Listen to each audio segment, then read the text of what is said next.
strange, dark, and mysterious. If you're into stories that make your skin crawl and keep you up at night, then buckle up because this one's a doozy. Delivered in the style you love, true crime, wrapped in eerie details with a twist that'll leave you questioning everything.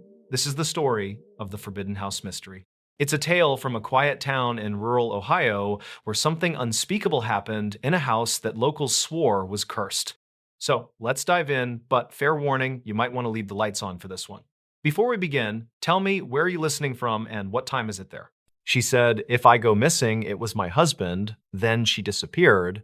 The warning so many women know by heart does not always arrive as a tidy sentence.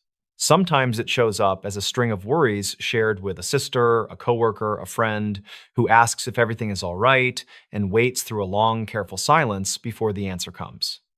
In the middle of that silence, on the morning of Wednesday, March 15, 2023, in Hinds County, Mississippi, a 36-year-old mother named Ebony Owens did not arrive for her shift. Phones rang, messages stacked up, a supervisor tried again. The stillness around her absence felt wrong, and it felt wrong fast. By late afternoon, relatives had contacted law enforcement. Deputies drove the familiar roads just west of Jackson, over low hills and long stretches of pasture, through clusters of pines and the flat, muddy shoulders that turned dark after rain. Night pressed in. Somewhere out there, beneath the watercolored sky of early spring, a white Acura would be found with fire in its belly and smoke unspooling into the trees. The license plate had been pried away and flung into the woods as if a rectangle of metal could erase the truth of a person's life. The car sat near Old Highway 80 and Jones Road, an intersection used by school buses and farm trucks, not a place for anyone to burn a thing that once carried a family to church and back. Search teams fanned out along culverts and fence lines, into the ragged edges of ditches, and the places where blackberry vines knot up and catch on denim. The weather teased warmth during the day and cooled at night, a soft, shifting air that carried the smell of ash. 10 days is a long time to breathe that smell. 10 days is an eternity for children who want to know whether their mother will tuck them in again and whether the house will feel the same. 10 days after the first call, on Saturday, March 25, 2023, the Big Black River gave up an answer. Not the answer anyone prayed for, but an answer all the same. Investigators worked the case the way river people learn to work a current, reading what moves beneath the surface as carefully as what shows on top. They pulled threads that led from the burned Acura back to the couple's home, where the quiet rooms had become a ledger. Rifles and ammunition, a blanket and clothing darkened with blood. The kinds of items that cannot hold their breath when a warrant opens a door. A bridge over the Big Black carried traffic and, according to forensic testimony later heard in court, a trace that linked back to the same home and the same marriage now peered at under the harsh light of a homicide investigation. Neighbors in Edwards and Jackson and the unincorporated routes between them would tell you marriage is complicated.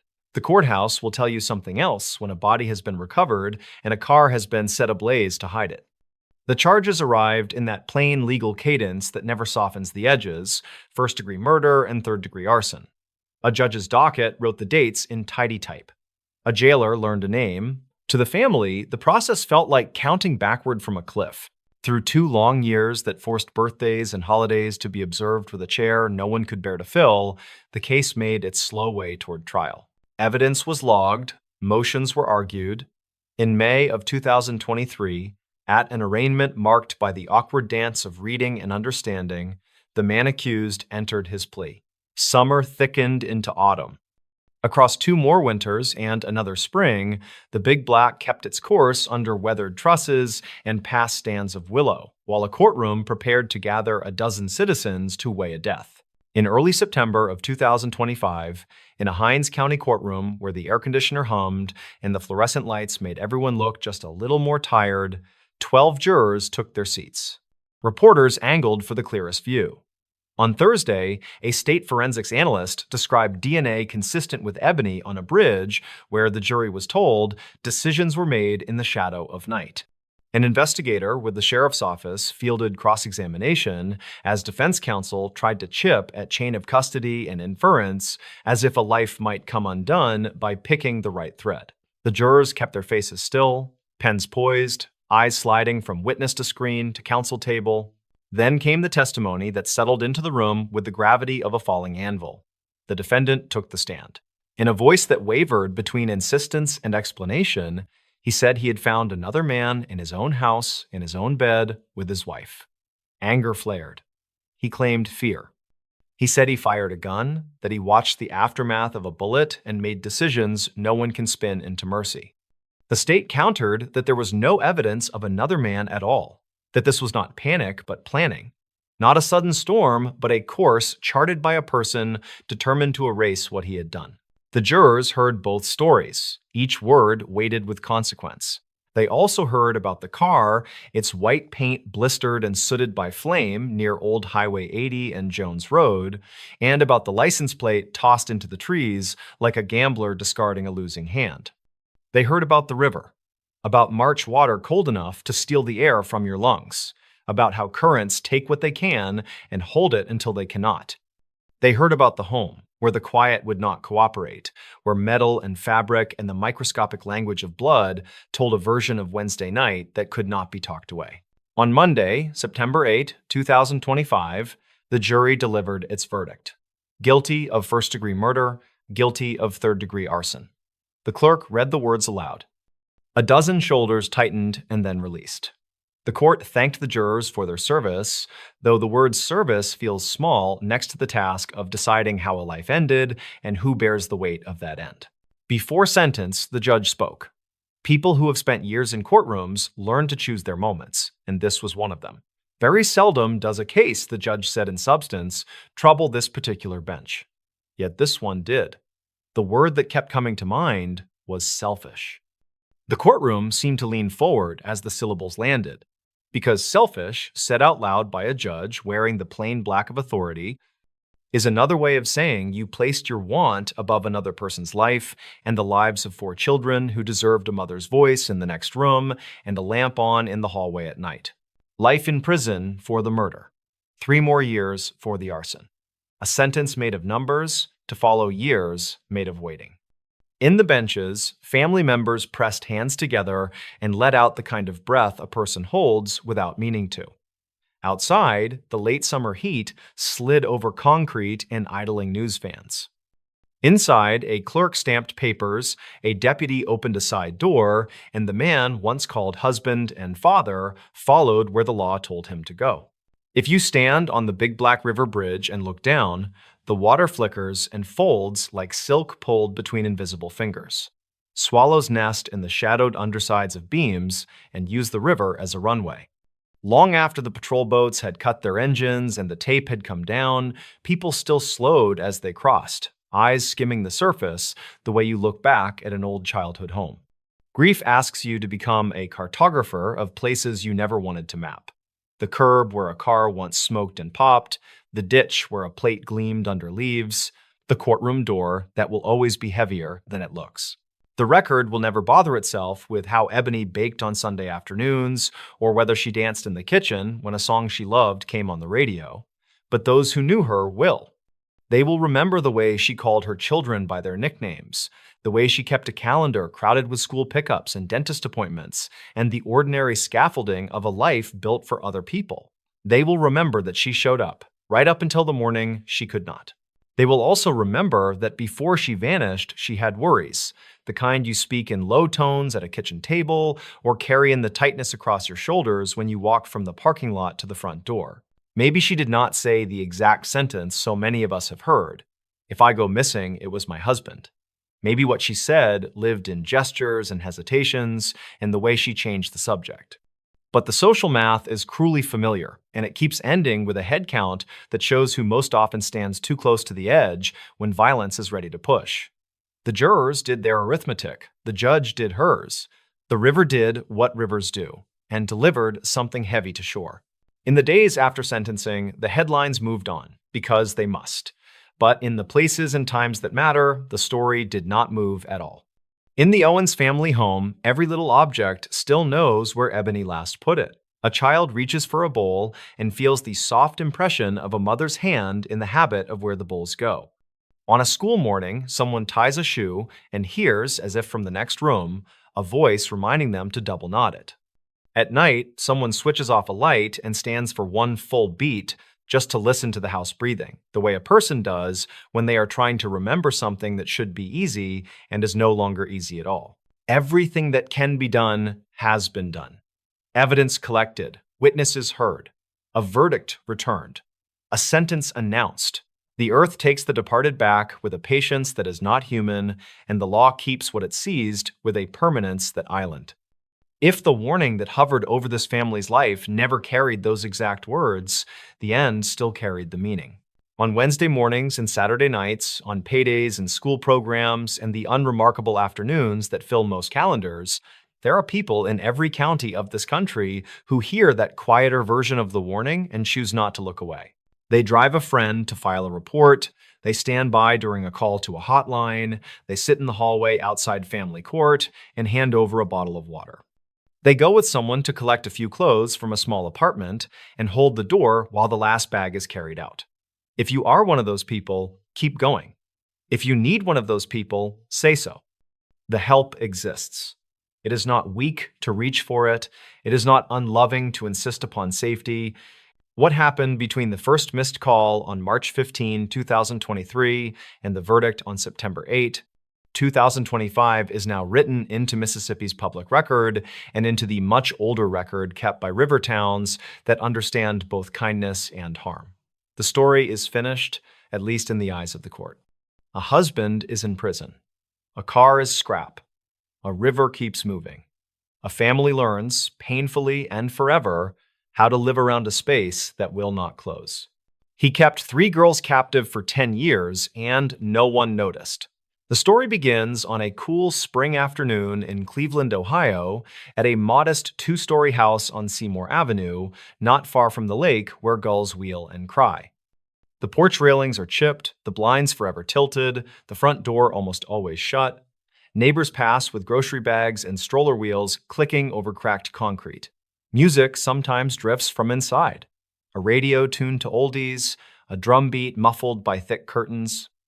It is an ordinary street in an ordinary American city, the kind of place where people wave from porches and borrow ladders without signing anything. And yet, behind those tired blinds, 3 young women lived in captivity for a decade while the city moved around them, unaware or unwilling to believe.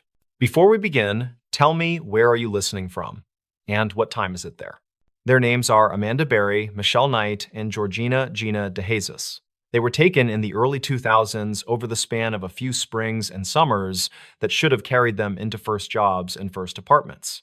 Instead, their paths converged in a small set of rooms, a maze of improvised locks and chains, a radio that was loud when the captor wished, silent when he did not, and the constant rasp of fear. The man who took them, a former school bus driver named Ariel Castro, knew the neighborhood well. He knew which streets emptied at the end of the school day, which families hurried, which porches sagged. He knew how to look like a neighbor and not a menace, how to nod and keep walking. Michelle Knight disappeared first, in the late summer of 2002. She was small, tough, and older than the other girls would be when they vanished. She had been trying to reclaim parts of her life the world had made hard for her. On the day she was taken, she expected an ordinary errand near West 65th. The sky was a dull pewter, with a little wind moving wrappers along the curb.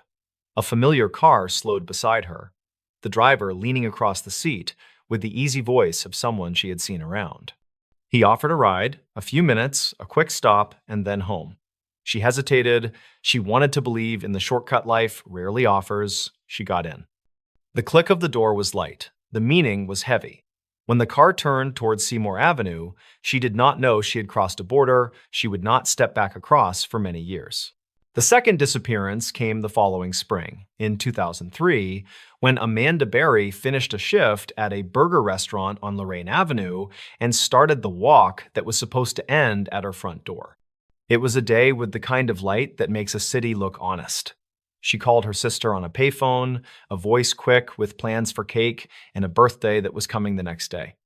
Then the same familiar car, the same friendly wave.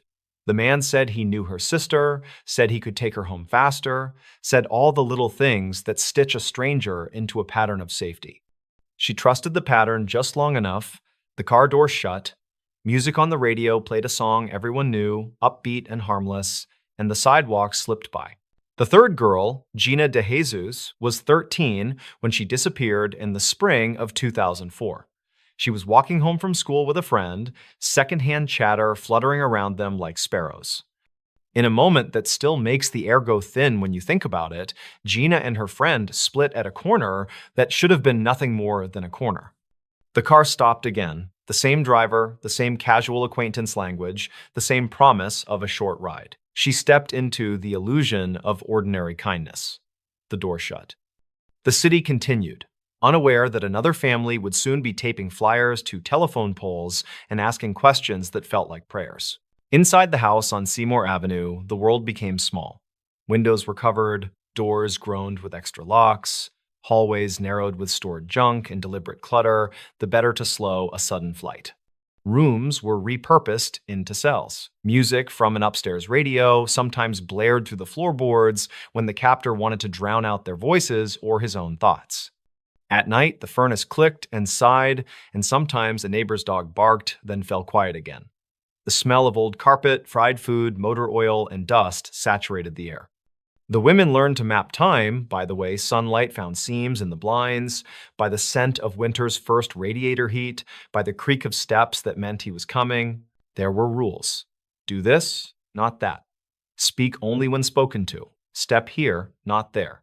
Punishments were swift, the logic always shifting, so that safety could never settle.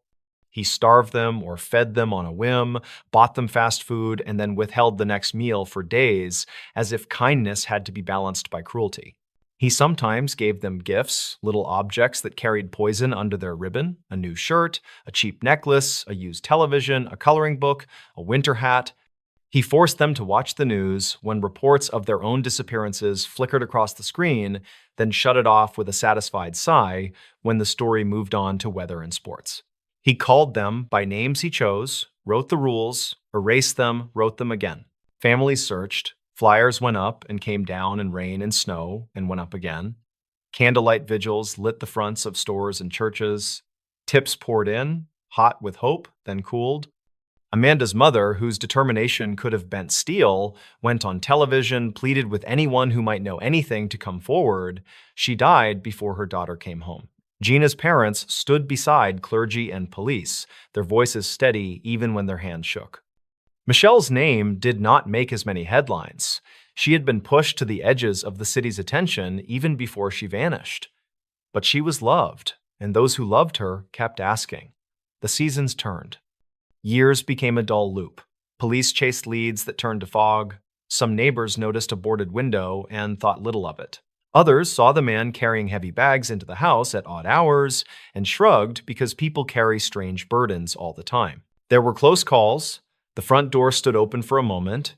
The screen latched, but the spring weak. A neighbor stopped by to talk about a car, a drum kit, a broken taillight. Footsteps approached the porch and paused.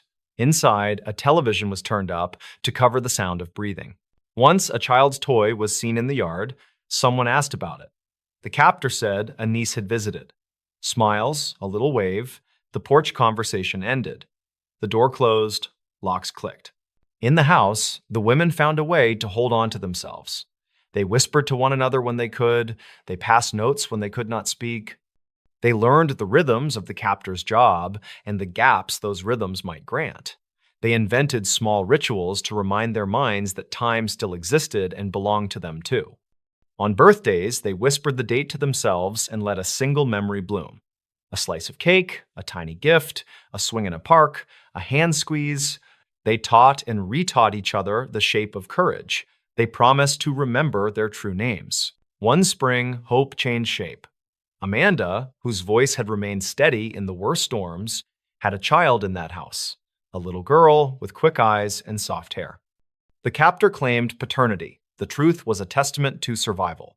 The women shielded the child with everything they had. The house became a school.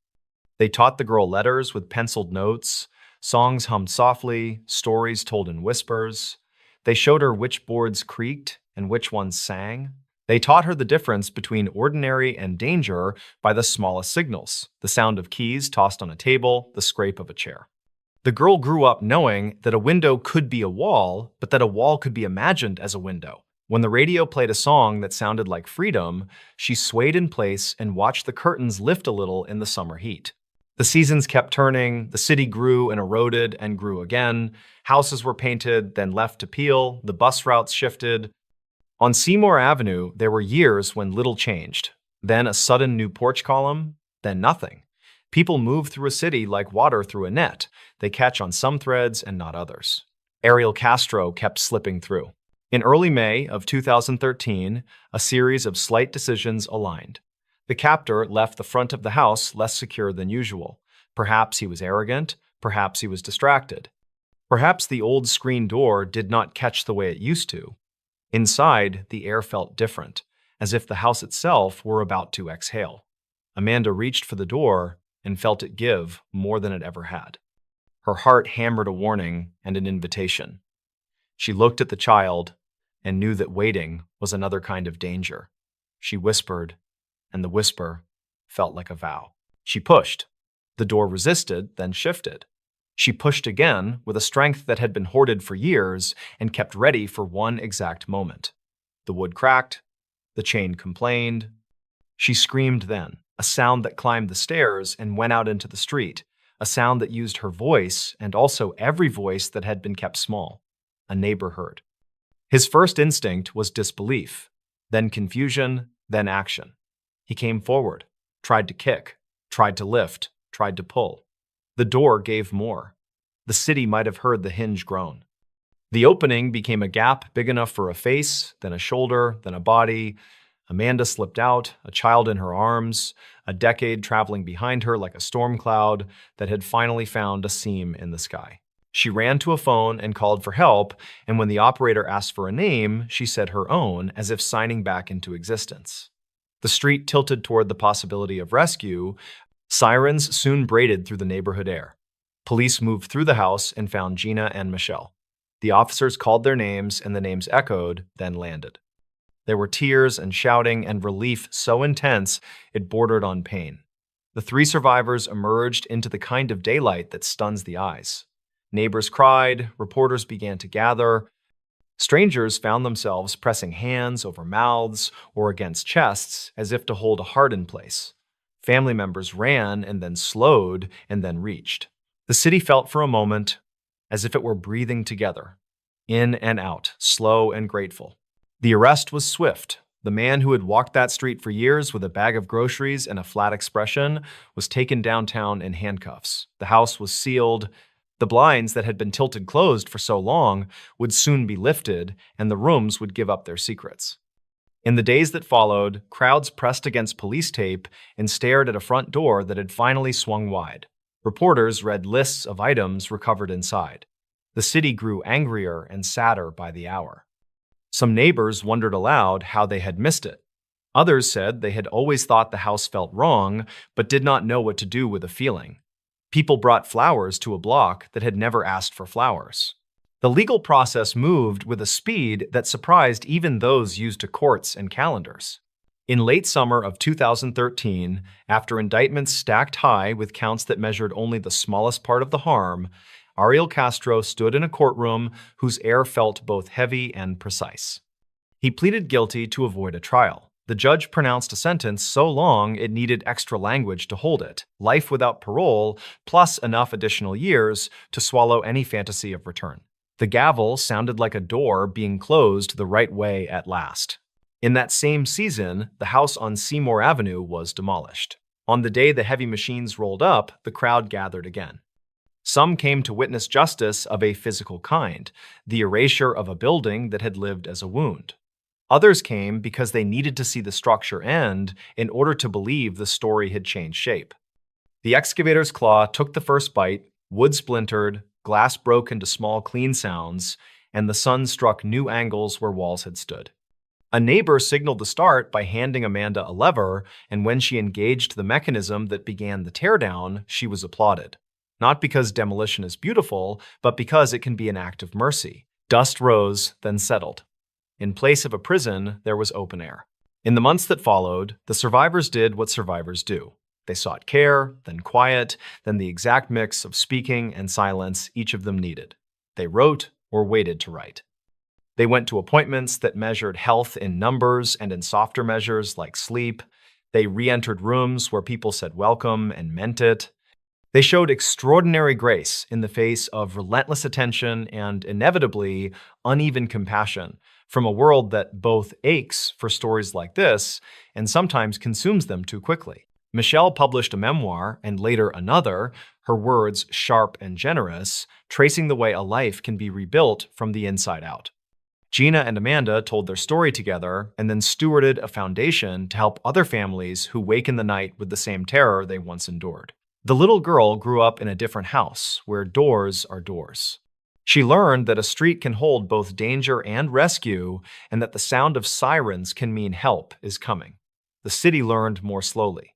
People argued about what anyone should have noticed, whether a neighbor should have pushed harder against intuition, whether the small signs were small enough to excuse a collective failure. The arguments mattered. They also could not undo what had happened.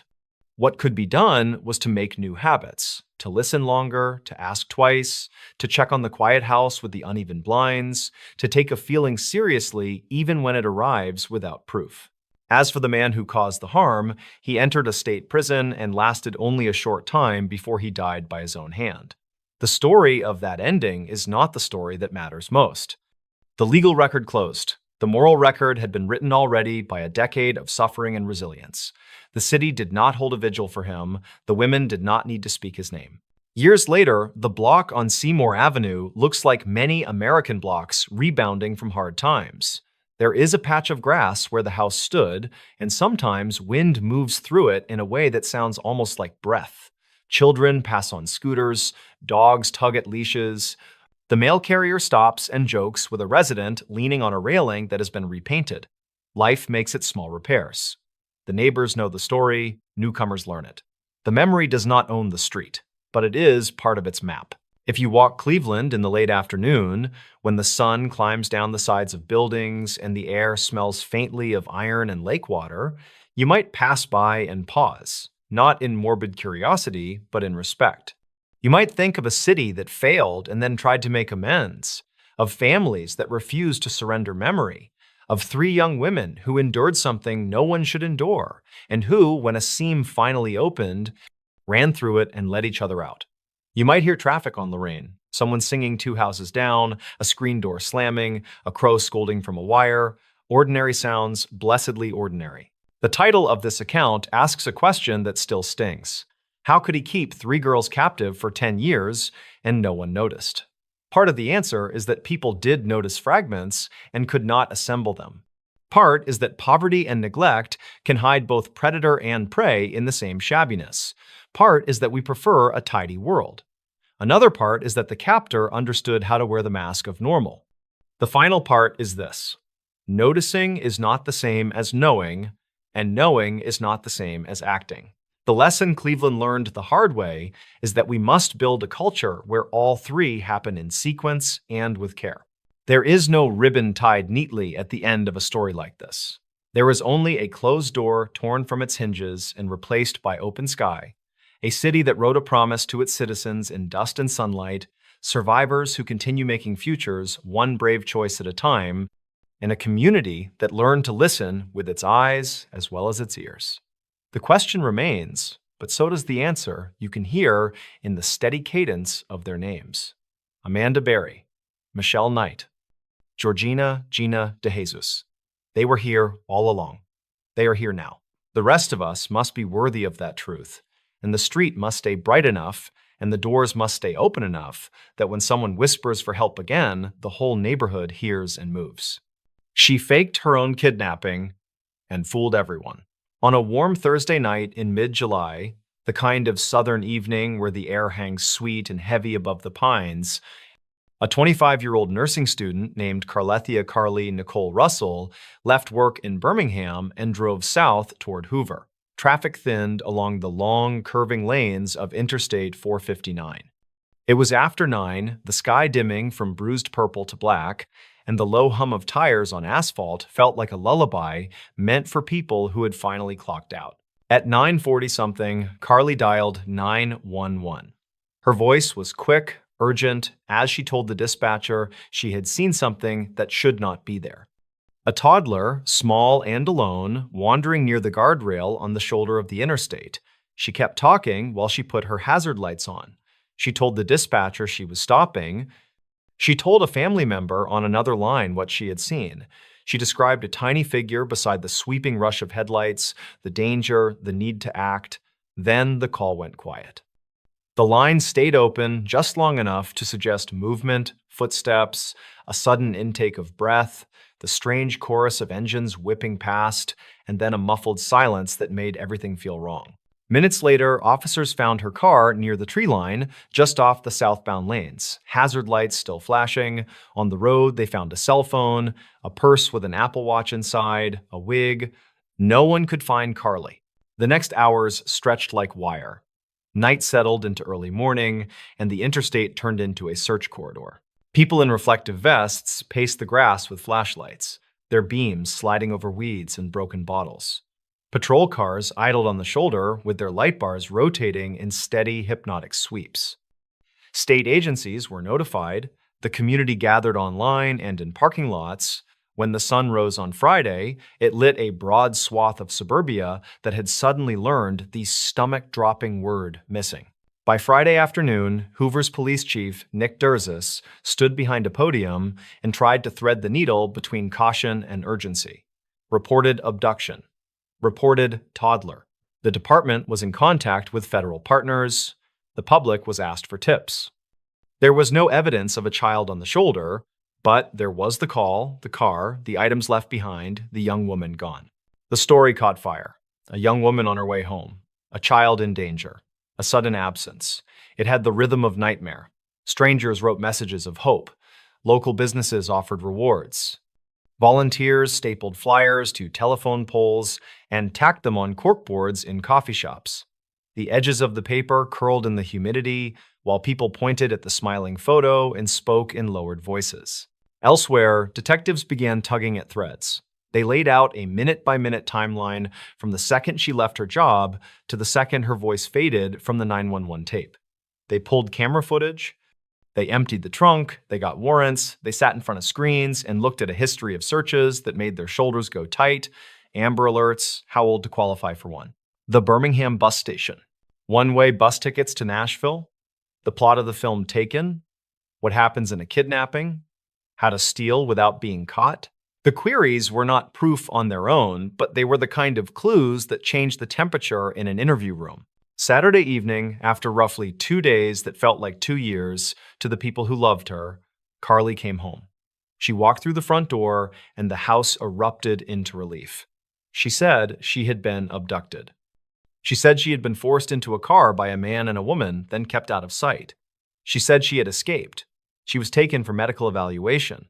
The community exhaled in gratitude and confusion. In the quiet that follows a miracle, investigators watched the pieces fail to lock together. No child was reported missing in that corridor. Traffic cameras did not show a tiny figure. No motorists had dialed in a sighting. The shoulder where she said she stopped had no marks of a struggle, no signs anyone had scrambled through the brush, and the only items recovered were the ones she left. The more she talked, the more the story frayed under the steady pressure of questions. Days later, the same chief returned to the microphones with a statement from her attorney. There was no kidnapping on Thursday, the 13th of July, in the year 2023. She had not seen a toddler on the side of the interstate. What began with a phone call and a missing car had become a hoax that had pulled in loved ones, strangers, city workers, and federal agents. The apology named the people she had frightened and the resources she had consumed. It was clear, it was painful, it was public. The search's aftermath was quieter than the frenzy that fueled it. Officers logged overtime, volunteers folded tables, and drove home. The interstate kept hurrying people past the exit where the hazard lights had once blinked. Over the next weeks and months, court dates replaced search parties. The first hearings were held in the municipal building, under the bright, humming lights that make every bench look the same and every hallway feel colder than it should. Reporters whispered about possible sentences. Lawmakers talked about penalties for false reports. The faces at the defense table changed expression by degrees you only notice if you have spent time on those benches. The most gripping thing, in the end, was not the twist of deception, but the ordinariness of the consequences. A young woman stood before a judge in the Bessemer division of the circuit court. She admitted she had lied. The judge spoke in a voice without theatrics, laying out the penalty with the steadiness people expect from the bench: supervised probation for a year, community service, continued mental health counseling, restitution that read like a ledger of everyone who stood under floodlights and knocked on doors in the thick night air and hoped for the best. The amount was exact down to the cents because the hours were exact, and the fuel and the paperwork and the overtime lines printed on pay stubs. The order would follow her until it was paid. You could watch the long tail of the story in the small details. On a weekday, months after the plea, a clerk rolled a cart of files into a courtroom that smelled faintly of paper and disinfectant. The docket moved, her name was called, a lawyer updated the court on payments, another status date was set.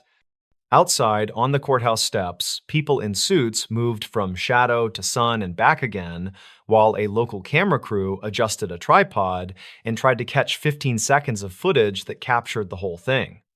Across town, someone stood at a service counter and signed a sheet before heading out to pick up trash along the edge of a park, a bright vest over a t-shirt, earbuds tucked in, a bag in one hand, a mechanical claw in the other. A supervisor initialed the box when the shift ended.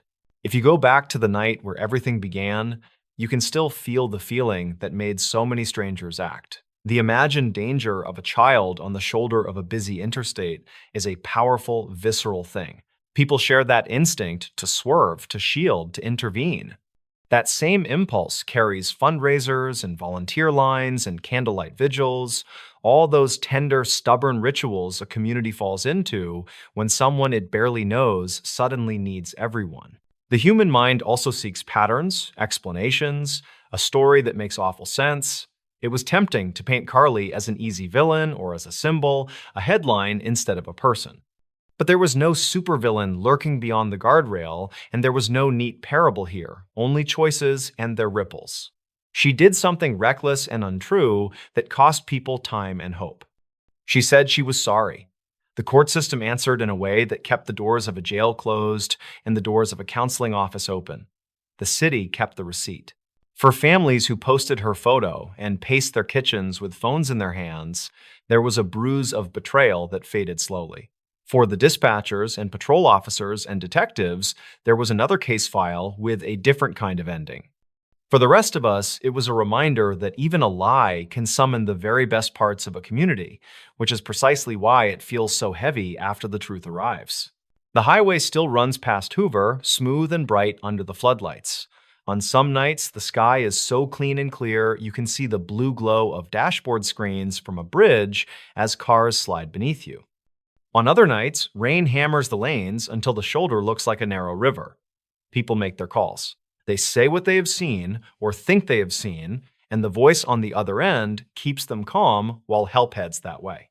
Somewhere, a dispatcher hangs up, writes a time in the margin, and listens for the next ring. There is no mystery left to solve in this story, and there is nothing to wait for. What began with the kind of plea that makes people pull over and look around ended with a record that says plainly what happened. A phone call, a lie, 2 days of fear, an apology, probation, community service, counseling, restitution that gets chipped away month by month, like a slow debt to a town that showed up when called. The lesson is not that people should stop looking out for one another. The lesson is that truth matters most when the stakes are highest, and that a community's faith is a living thing that deserves care.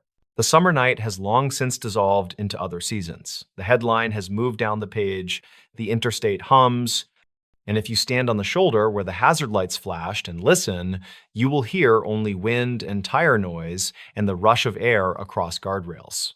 No voices, no panic, no miracle return at the front door. Just the ordinary life of a place that answered a call, learned the truth, and went back to work. He terrorized a town at night and was never caught. They called it the Spring of Fear. Not at first, At first, it was only a rumor that drifted through the piney woods, across the low bridges, and over the state line that splits Texarkana into two jurisdictions and one shared heartbeat. By the time the leaves thickened and the cicadas began to sing, the rumor had hardened into a name that people refused to say after dark: the Phantom. Before we begin, tell me, where are you listening from and what time is it there? The year was 1946. America had just stepped out of one war and into the uneasy brightness of peace. Returning soldiers wore their hair short and their optimism longer. Saturday dances filled gymnasiums. The radio spun out swing tunes and baseball scores. In Texarkana, a town pinned between Texas and Arkansas, night meant cruising the two-lane roads that curved into the countryside, a few miles from neon signs and soda fountains. Couples parked beneath live oaks. Crickets stitched the silence shut. On a Friday night in late February, the air was cool and damp. A draft of fog clung to the ditches off Richmond Road. After midnight had tipped into the small hours of Saturday, a young man named Jimmy Hollis and his companion, Mary Jean LeRae, pulled to the shoulder at a quiet spot. They talked. They listened to the faraway swish of tires on Highway 67. They did not know that some footsteps had already found them. A shape emerged from the dark. He wore a burlap-like sack pulled low, two eye holes cut roughly. He held a pistol. He ordered Jimmy out of the car, voice flat, almost effectless, as if reciting. He demanded that Jimmy remove his trousers, then struck him down with the barrel until bone gave way and blood pooled black on the road. He turned the gun toward Mary Jean and told her to run. She stumbled barefoot into the brush, afraid to look back. Branches lashing her calves, the smell of iron and earth filling her lungs. He caught her. He threatened. He dragged her to the road again. He toyed with terror like a cat with a trapped bird. And then, just as suddenly, he vanished into the dark. Jimmy survived, so did Mary Jean. The hospital lights were too bright for the stories they told, and the sheriff's men scribbled notes while the doctors stitched wounds and pressed ice to swelling. A masked man. A voice that did not rise or fall. Demands that made no sense, no fingerprints, no tire tracks that could be trusted on a road that carried half the county. Officers fanned out under the washed-out dawn, boots wet with dew. They found scuffs, a smear, a thread, nothing that stayed. The newspapers in Texarkana ran the story on Saturday evening. A masked assailant. A brutal beating. The words felt like a stray storm cloud that would blow away by Monday. But the cloud did not move. It grew. 4 weeks later, on a Sunday in late March, a motorist noticed a Ford coupe pulled off the gravel near a lover's lane west of town. The car doors hung open. Inside, blood soaked the seat. Nearby lay the bodies of Richard Griffin and Polly Ann Moore. They had been out dancing. They had driven into the night that every couple knew. Now the radio still hummed, thin and tinny, while the wind passed over them, taking heat and leaving silence. Bowie County Sheriff William Presley drew in officers from both sides of the line. Some names still echo when people tell the story, their vowels rounded by time and dust. Deputy Tillman Johnson worked the roadside and the ditches. State troopers set up checkpoints. The Arkansas police and the Texas men traded jurisdiction the way men trade a heavy box, careful and strained. Reporters arrived with notebooks and the crisp, decisive words of big city papers. They wrote of a masked man, and the phrase took on weight, like a verdict delivered before the trial. The town reacted first with stubbornness. Theaters stayed open. Teenagers promised their parents they would be home early, then tested the edge of curfew like they always had. But the air changed. The laughter on front porches faded sooner. People walked each other to their cars and watched the rearview mirror longer than they watched the road. Hardware stores sold out of locks. Gun shops emptied by noon. Dogs slept nearer to the front door, as if they too knew that night had begun to carry a different kind of sound. In mid-April, the Phantom returned. On a Saturday that bled into Sunday, a boy named Paul Martin never made it home, and a girl named Betty Jo Booker did not return from a dance where she played her saxophone with a high school band that had no idea they were hearing her last notes. Searchers combed the ground as the gray morning pressed its thumb on the horizon. They found Paul first by a barbed wire fence, his body arranged by hands that felt nothing. A little farther off, among the scrub, they found Betty Jo. The instrument she loved turned up later. hidden in weeds, as if it had to be silenced too. By then, the name had settled like dust in the lungs. The Phantom. People said it without wanting to. Churches filled, windows shut early, theaters turned off their lights. The sheriff's office lines rang all night, the phones rattling with reports of footsteps, of a car idling just beyond a hedge, of a figure passing a widow's glass. Every shadow was a man. Every creak of a board was a boot. Fear sharpened the edges of ordinary life until even kindness looked suspicious. Texas Ranger Captain Manuel T. Gonzalez drove into town wearing a suit that fit like a decision already made. His reputation ran ahead of him, a rumor with a signature. He spoke softly. He listened more than he talked. He walked the roads where the couples had parked and marked off distances with long strides, head tilted. He rode with deputies along dirt lanes, the dust rising behind their tires in slow, patient curtains. He bought coffee at small diners and asked the waitresses what they had heard. Everyone had heard something. Almost nothing could be used. Officers tried roadblocks and nighttime patrols. Citizens formed watch groups and roamed with shotguns cradled like infants. Newspapers begged readers to keep calm. Editorials stitched together common sense and prayer. The town strained so hard to be brave that you could hear it, a faint hum like a high wire under a man's careful feet. In early May, when the heat began to lift from the asphalt even after sundown, the Phantom shifted patterns. A house on a country road, a couple, Virgil and Katie Starks, living their ordinary evening, a radio playing softly, a porch light burning, a shot cracked the window, Virgil fell where he Saturday. Katie ran for the phone, blood pooling in a widening halo. Another shot tore the quiet again and again. She crawled, staggering, leaving red on white tile, red on wood. She made the front door. She made the porch. Across the yard, neighbors saw her and ran, and in those 15 minutes that felt like a lifetime, the night split open like a curtain and showed everyone what they were afraid to name aloud. This was not a cruel prankster, not a jealous boy, not a vagrant with liquor-soured breath and a story that would make sense when the bottle ran dry. This was someone who could vanish between house and ditch, between scream and siren, between the trembling finger and the telephone dial. The Rangers dug deeper. They examined spent shells and the way the glass fell inside rather than out. They mapped circles around each scene and measured how far a man could walk without being seen by a neighbor or a dog. They listened to gossip about a car thief who drifted through town with a woman who alternately loved him and feared him. They considered a loner who kept strange hours and wore his hat low. They wrote names on a board and erased them. The town waited, the way a body waits for a fever to break. One man drew particular attention. His name was Yule Swinney, a petty criminal with a taste for stolen cars and quick getaways. Officers examined him, interviewed him, studied his wife's statements, which rose like flames, then collapsed like ash. She said he had confessed to the killings, then she recanted. She said she was frightened, then she said she had lied. In those days, a spouse's testimony could be more difficult to use than a smudge on a window. The law had its limits, the evidence had its holes. The case against him tightened, then loosened. He went to prison, but not for murder. People watched the newspaper, waiting for bold letters announcing an end to the fear. The bold letters never came. Summer arrived like a shallow breath that would not deepen. The dances resumed, slowly, cautiously, as if the band was playing with one eye on the exits. Theaters lit their marquees a little earlier. Restaurants set extra chairs near their doors, where the breeze might bring in the sound of an approaching siren. Parents insisted on chaperones. Teenagers pretended not to mind, then minded in private. The town learned how to carry dread the way you carry a heavy satchel you cannot set down. If you live there, you remember small things most clearly. The way a screen door clicked at midnight. The way the neighbor's porch swing creaked a little and then stopped.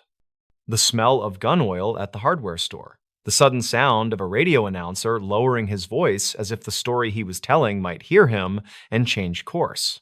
The sheriff's car idling on a side street while moths worried the headlamps. A group of men on a church lawn talking too loudly about weather and crops, then falling quiet together as if someone had touched a nerve they all shared. The investigation teemed with motion and yet could not move the needle of certainty. Texas men, Arkansas men, rangers with notebooks, deputies with photographs that they had studied so often the corners frayed, a reward posted, a cascade of tips. Some callers were cranks spinning tales for attention, some were frightened to the point of invention, turning every odd neighbor into a suspect, every battered car into a getaway vehicle. Now and then, a tip sounded like the brass ring finally within reach. Now and then, the officers felt their hearts jump. Then tests came back, alibis hardened, distances proved impossible. A detail failed to fit, the brass ring was smoke.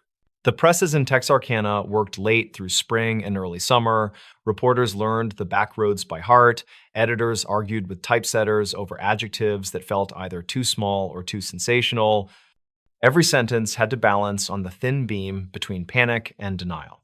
Families clipped the articles and tucked them into drawers that smelled of cedar. People who moved away took those clippings with them. Decades later, when they opened the boxes, the paper crumbled in their hands like leaves. Fear is rarely a single note. It is a chord, layered and shifting. In Texarkana, it sounded like the uneasy harmony of routine and vigilance. A mother tying back her hair and counting the seconds until her daughter returned from a movie. A father checking the door for the third time, then the fourth. A high school boy practicing his excuses and his bravery in the same breath. A deputy driving the same loop again and again and again, making a pattern that might be predictable enough to catch the man who slipped through patterns like a fish through a net.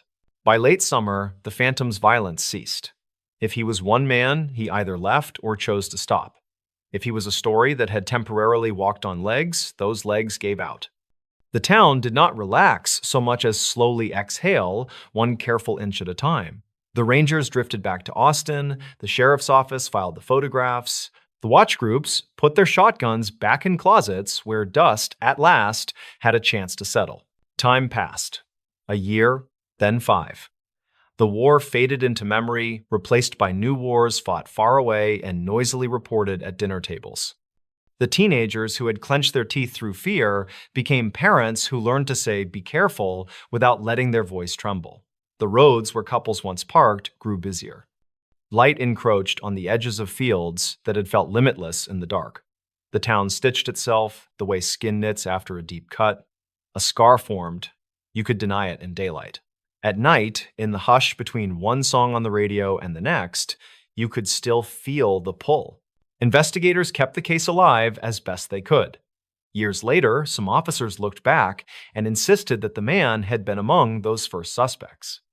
They said his name like a password to a club you did not want to join. Others argued that the case had never been one man at all. Copycats. A run of crimes linked by fear more firmly than by evidence. They reviewed the files, shaking their heads at the limits of mid-century forensics.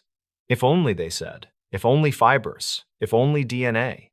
If only the ability to match bullets with a kind of mechanical certainty that would render doubt into a footnote.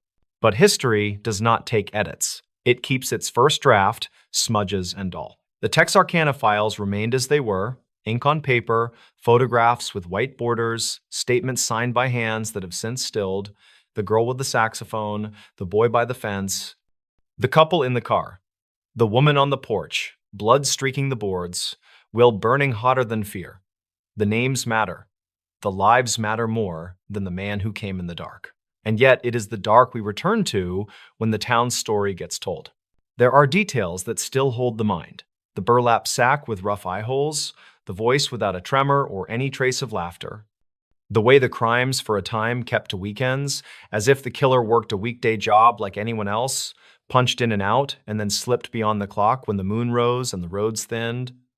The precision with which he approached, the quickness with which he was gone. The absurd tenderness of a saxophone tucked into weeds as if it needed to be hidden from the Sunday. If you walk those roads today, the trees are taller, the ditches are deeper, the world is louder. But if you stop and let the cars pass, if you let the last one's taillights disappear, you can hear what they heard. A faraway whistle, wind glancing off wire, the chirr of insects, the hush that comes right before something breaks it. The town is different now, but night is night. It presses, close and weightless, like a hand that does not mean to harm and yet reminds you of hands that have. Some stories refuse endings. This one has a different kind. It has a stopping place, and the stopping place is not satisfaction. It is acceptance. Sheriff Presley's men did not find the killer. Captain Gonzalez and his rangers did not pull a single right thread and unravel the whole.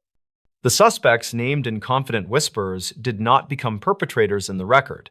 The phantom of Texarkana receded the way some storms recede, not because they resolve, but because the sky decides it has had enough. The families bore the weight, as families do. They marked birthdays that did not come.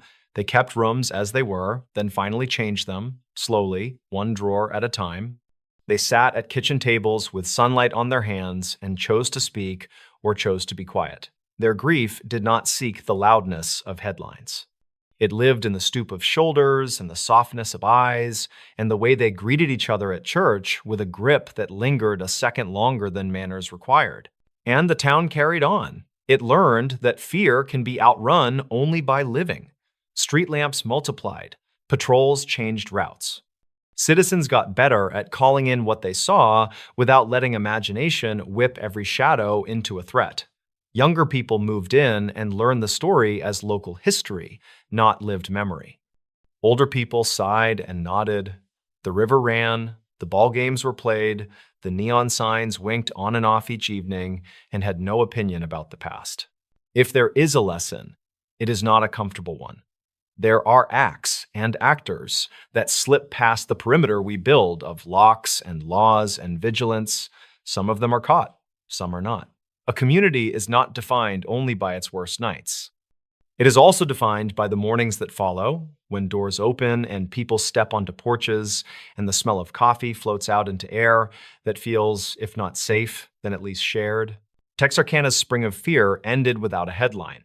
The papers moved on, the rangers took on other cases. The sheriff's blotter returned to the ordinary rhythm of thefts and disputes and the occasional bar fight that ended with apologies poured over gravel. The victims did not return. That is the fact from which all the other facts must hang. And the man who took them did not stand in a courtroom and hear the verdict. That is the space into which the mind wanders when the house is quiet and the past leans close. Yet the town is not a wound. It is a place where people are born, fall in love, grow old. A place where a woman once crawled bleeding across a porch and found the strength to pull herself into the yard where neighbors were already running. A place where a girl played saxophone beneath gymnasium lights and made a roomful of people lift their eyes and grin. A place where a boy walked toward a car and was not alone when they finally found him, because from that moment on, no one told his story in the singular. Kidnapped at 11, found 18 years later in her kidnapper's backyard. On a cool morning in early June of 1991, in the pine-threaded quiet of South Lake Tahoe, an 11-year-old girl named J.C. Lee Dugard walked toward the corner where the yellow school bus usually chuffed to a stop. The light was thin and silver, the kind that makes even the road look like it has been polished overnight by wind.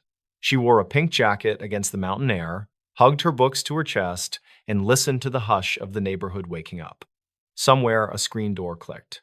A dog barked once. A car turned the corner and slowed. Before we begin, tell me, where are you listening from? And what time is it there? It was the kind of car that looked ordinary until it did not. A gray sedan idling too close to the curb, its engine a low murmur. JC stood on the gravel's edge, biting her lip, pretending not to notice how the passenger window inched downward. The man in the driver's seat had the practiced smile of a stranger who has decided not to be a stranger. The woman beside him leaned forward just as the car crept parallel to the child. "Hi there," the man said, his voice casual, a beat too bright. He asked for directions, something about a street name that did not exist, a question that was never meant to be answered. The woman's eyes flicked to the side mirror. The man's hand moved. The door swung. The world lurched. There was a sudden spray of gravel, a hand like a clamp on JC's wrist. The breath knocked from her chest as she stumbled and fell forward into the car. A stun tightened her limbs, and then a thudding, blank quiet, the smell of upholstery and cigarettes, and the sound of the door slamming like a verdict. The car rolled away, slow at first, then fast, the bus stop shrinking behind them, the road unspooling in a ruthless line. By late morning, sirens stitched across Tahoe's blue bowl of sky.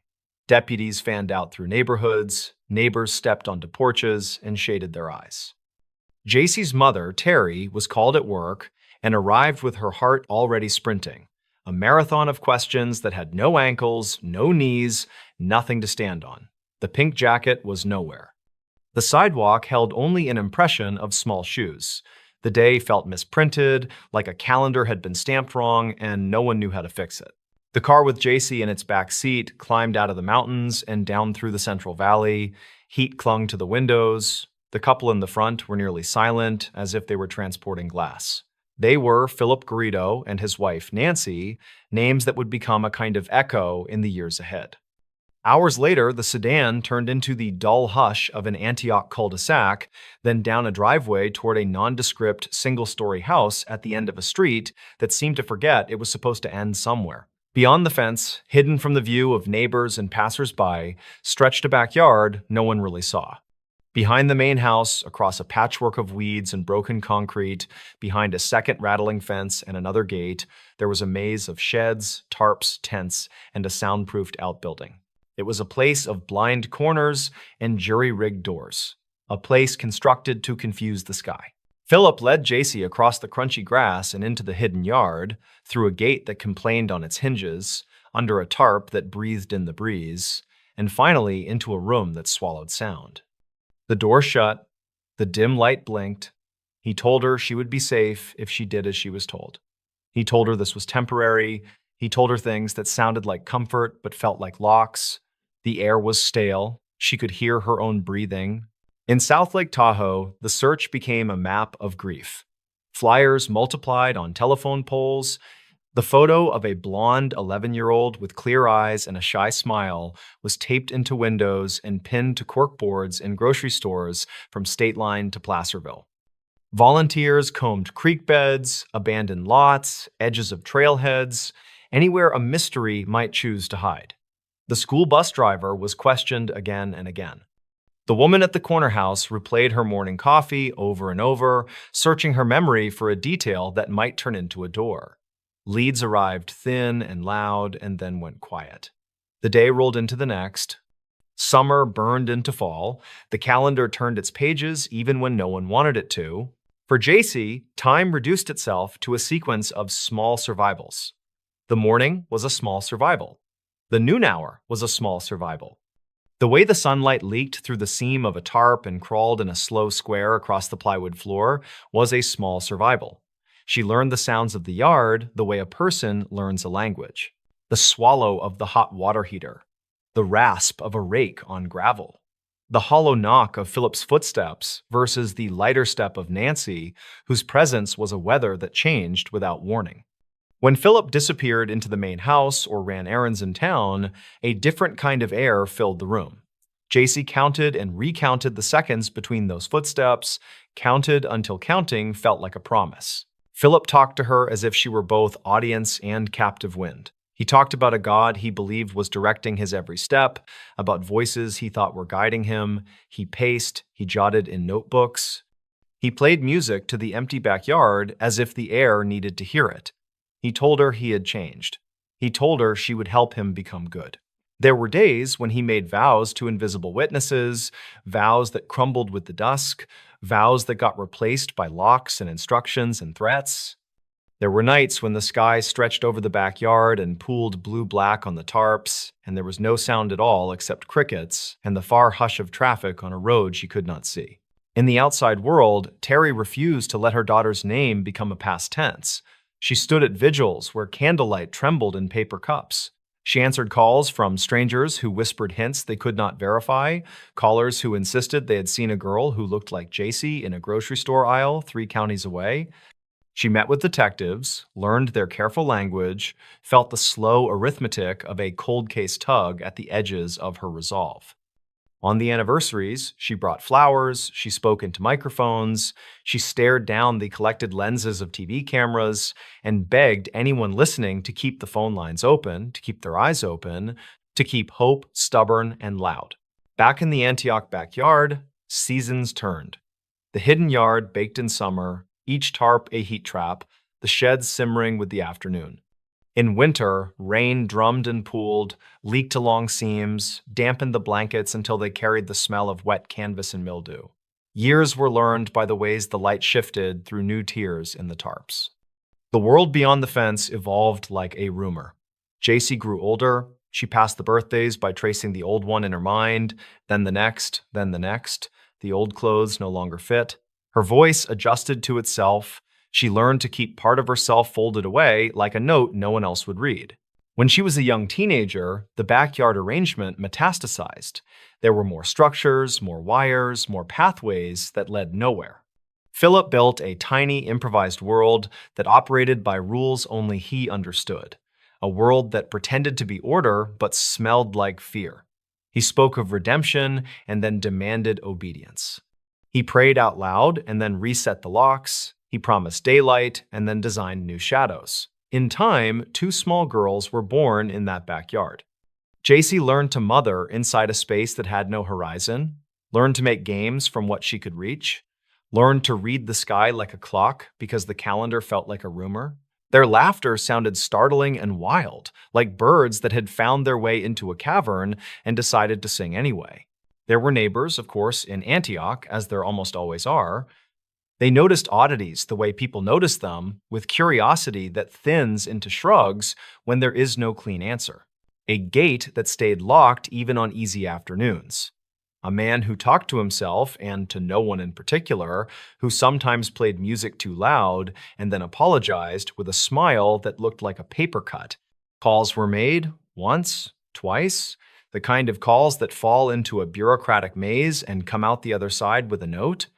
Life went on, mail was delivered, lawns were mowed and not mowed, people waved and then went inside. Years layered themselves one upon another until the backyard felt like a country where clocks were merely decorations. Yet, on a late August day in 2009, inside the leafy calm of the University of California's Berkeley campus, something finally tilted. Philip arrived with the 2 girls, now school age, leading them as if he were their guardian, which he was not, and yet in that moment, he played the part with a confidence that looked like certainty. He wanted a permit for an event that had the scrim of religious purpose.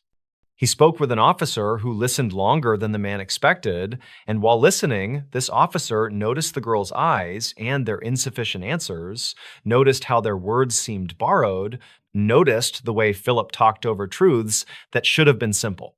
That thin thread of suspicion grew. The officer made a call, another campus officer leaned in.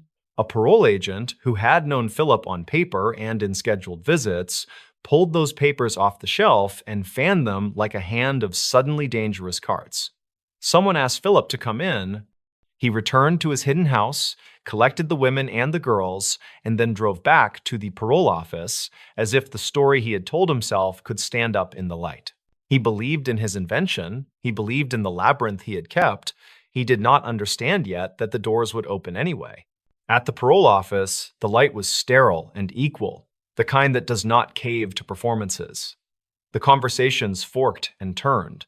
Names were offered and then corrected, then offered again. Simple questions were asked, and those simple questions made the room feel complicated. JC's heart was a runaway horse in that room. She had learned the art of caution to a degree most adults never have to consider, yet something in the air changed, something she could feel even as she clutched the hands of the 2 girls. A sympathetic voice coaxed, not a command, but a path. A detective stepped close, a woman with steady eyes and a tone built to be believed. Who are you? Not who he says you are. Not who you have been made to be. Who are you? JC had spent nearly 2 decades without her own name spoken to her in a room that was safe.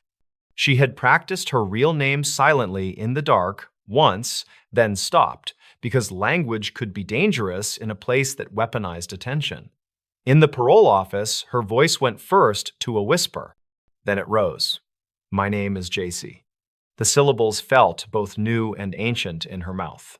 The room inhaled. The parole agent stepped out into a short corridor and made a phone call that hit like a bell. Shortly afterward, the detective placed another call, this one to South Lake Tahoe. On the receiving end, a department that had carried a case for 18 years paused.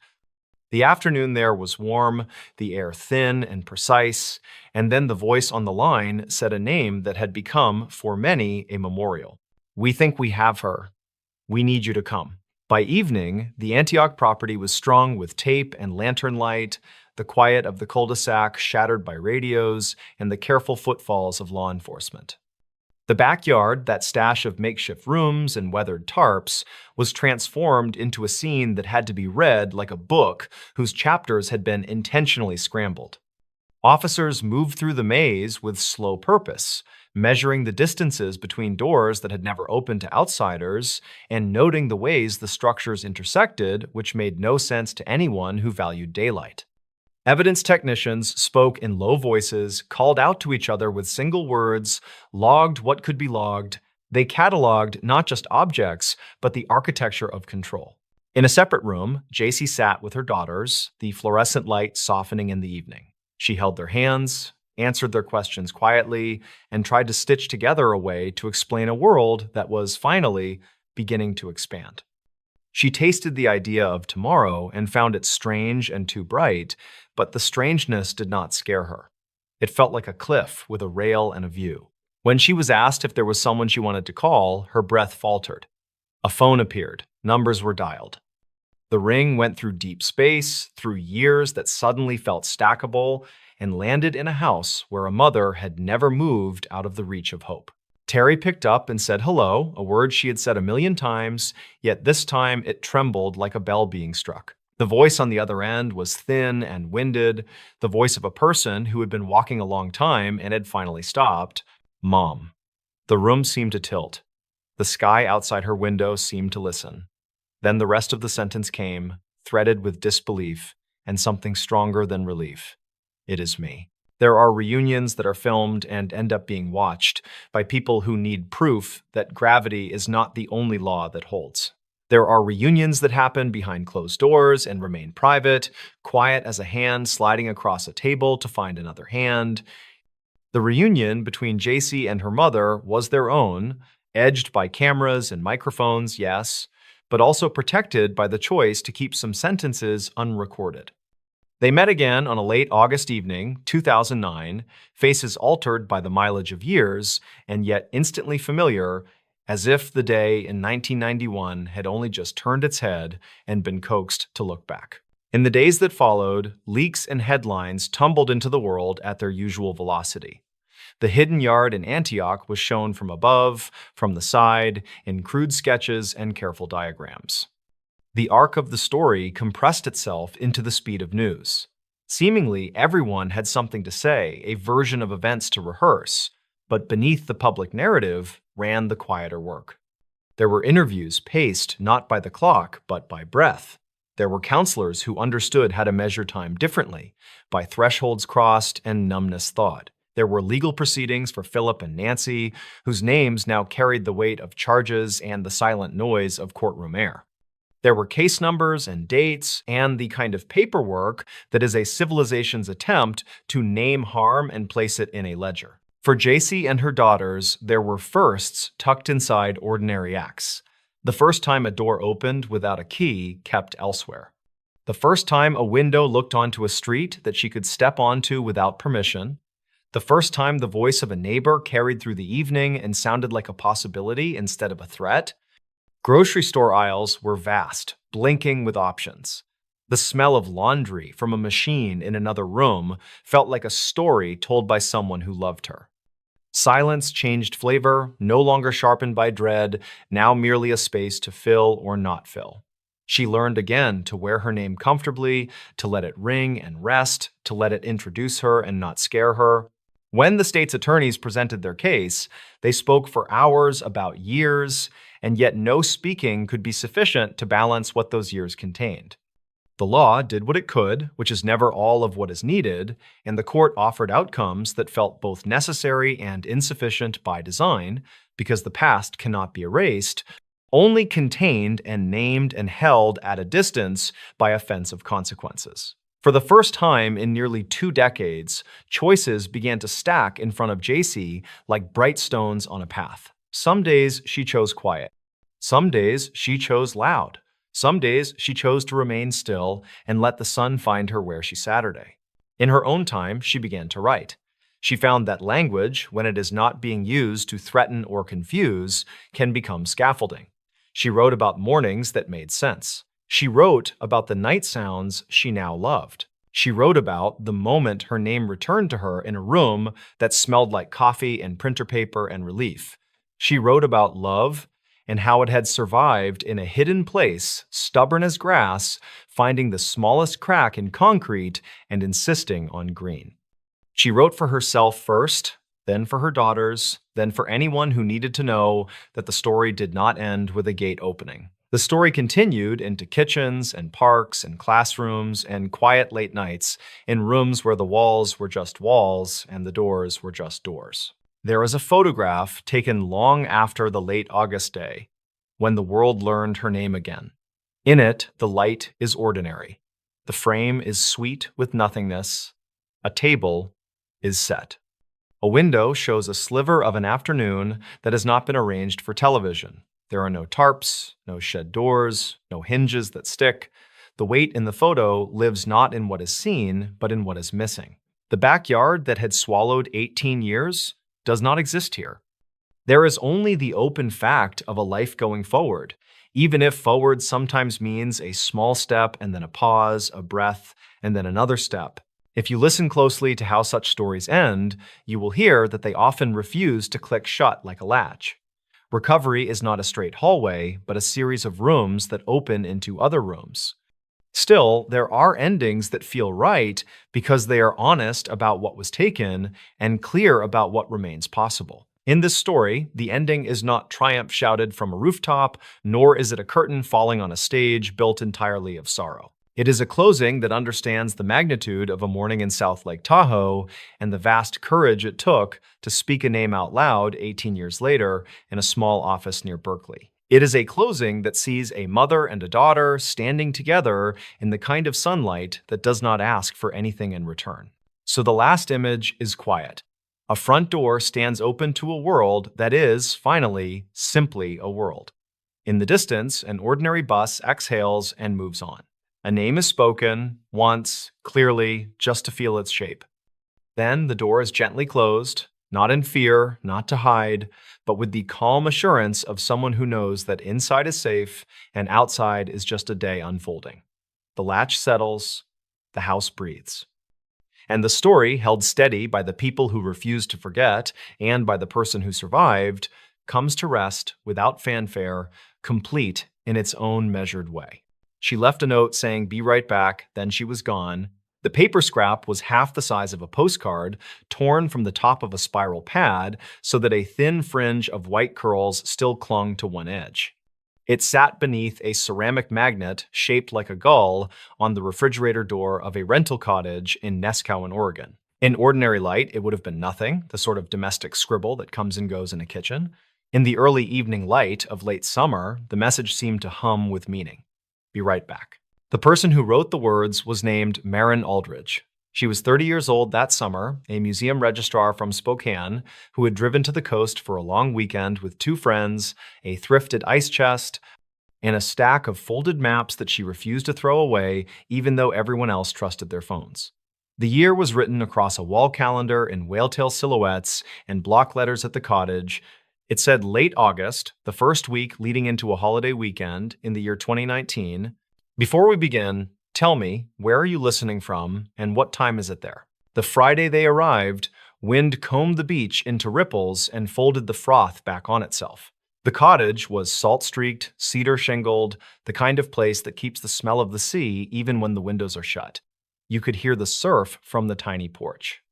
When the three friends, Maren and a pair of college companions named Tala and Greer, unloaded their bags, they joked the gull magnet would be their butler and declared the calendar their house rules. Maren tucked her maps between the microwave and a jar of wooden spoons. She slid a small field notebook into her pocket, the same one she brought on hikes, to list birds she never got around to identifying. She wore a windbreaker, the color of beach grass, and a cheap digital watch with a face scratched until it clouded. They cooked late that first night, steam purling the kitchen window while onions went soft in a skillet. Laughter threaded across the room. Music low. a local station with a disc jockey who loved to say the tide numbers out loud like scores at the end of a game. When the three finally fell quiet, the cottage ticked and settled around them. Outside, a buoy clanged through the darkness. On Saturday morning, fog slept on the dunes. Greer left early to run south along the waterline and came back rosy with cold, reporting a scatter of sand dollars and a blue heron standing as if forgotten by the rest of the shore. In the late morning, after coffee, after toast burned once, and the fire alarm chirped in protest, they drove inland to a farmer's market and a thrift store where Tala found a jacket old enough to be stylish again. Marin wandered the aisles with a small stack of postcards in her hand, reading the scrawled messages as if she might recognize a name. On one, someone had written, "The coast is a kind of cure." On another, "Tell Gwen the sea keeps secrets she does not need." She bought both and tucked them with the others. What no one there noticed, because there was nothing to notice, was that all the threads of an ordinary weekend had already aligned. The hours were arranged like stepping stones. Every detail was in its place. The note did not exist yet. In the late afternoon, clouds tore apart and left the sky a pale, rinsed blue. They ate early on the porch. A gull stared with criminal intent at their salmon. The air smelled of cedar and the metallic tang of the tide. Tala read a text from a coworker and complained good-naturedly about the office. Greer worried about wildfire smoke that might drift into the valleys later in the week. Marin chewed thoughtfully and said she wanted to walk, just a short loop up the bluff trail and down toward the beach grass, to see if the small creek behind the cottage still made that silver sheet where it fanned into the sand. She fished the field notebook from her pocket and stuck it back. She made a small show of taking nothing with her, no bag, no water, just the windbreaker and the watch and a hair tie she had to twist twice to hold.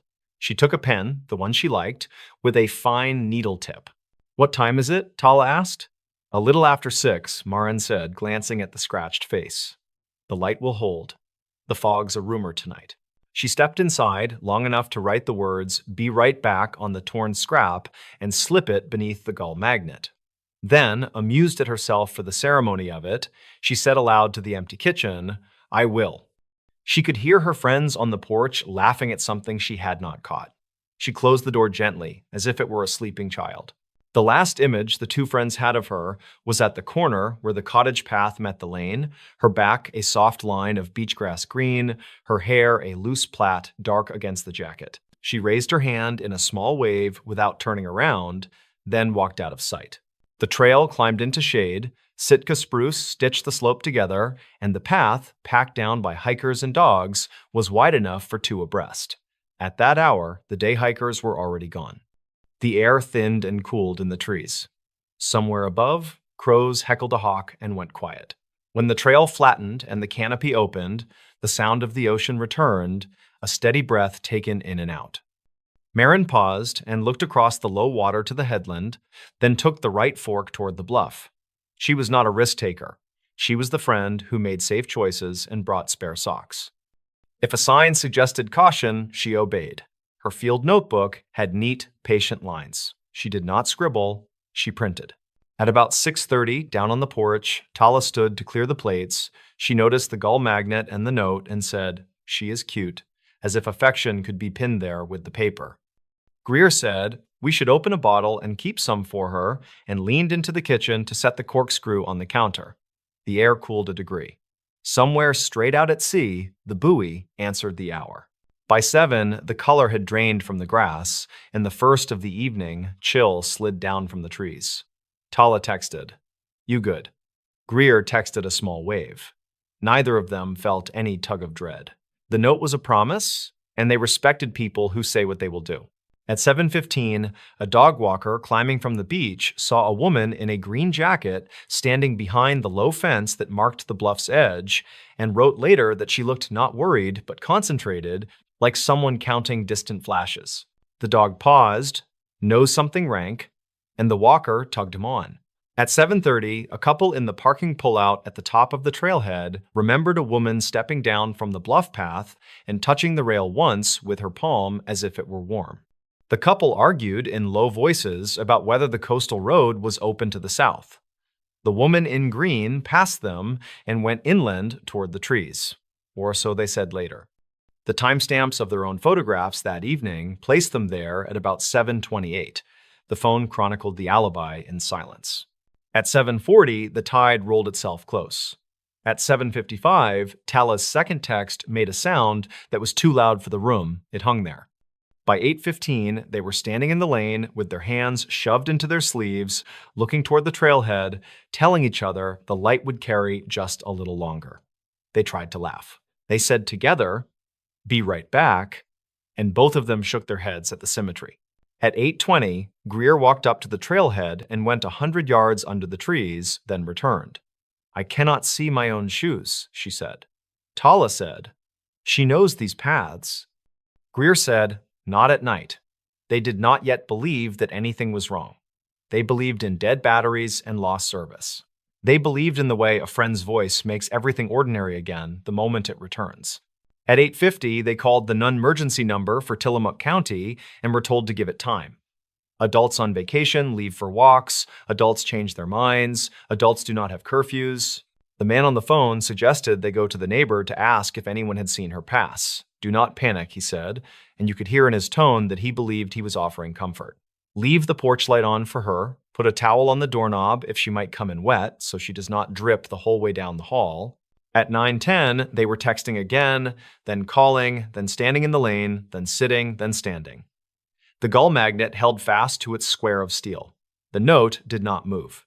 Wind pressed it flat to the refrigerator like a hand. Sometime after 9:30, a deputy named Keegan Holt arrived in a truck that choo-chooed over the gravel and then coughed quiet. He had the kind of face that looked older when he was thinking. He listened to the story on the porch while his radio muttered to itself in clipped numbers. He walked them through the expected questions, the ones that come like beads on a string: any medication, any history of walking off or wanting to be alone, a recent fight, a recent fear. He asked to see the note. He looked at the gull magnet and the words and wrote in a small book of his own, printing with the same quiet patience Marin used when she labeled outgoing loans for the museum back home. When did you last see her? A little after 6. What was she wearing? Her windbreaker, the green one, jeans, shoes, not sandals. She is too careful for sandals on the bluff. She said she was going to look at the creek fan where it runs to the sand. Did she take a phone? She left it charging, Tala said, and the sound of that sentence cracked. Just once, like thin ice in a glass. The deputy made a call, then another. He went to the trailhead, stood with his light pointed down the path, and turned in a slow circle so the beam drew a pale ring on the trees. He broadcast a description. He asked a neighboring deputy to stop by the pullouts on the coastal road to flash a light over the rail where the bluff faced the sea. He opened the trunk for a flare kit and then closed it again without lighting anything. The radio said other deputies were on their way. The radio said to take care on the boardwalk near the marsh. The radio said the tide was still coming in for an hour. Just after 10, a volunteer with a search and rescue group pulled up, then 2 more. They unrolled a map on the hood of the truck and weighted the corners with flashlights. Greer said if she got turned around, she would not have gone far. Tala said she would follow water down.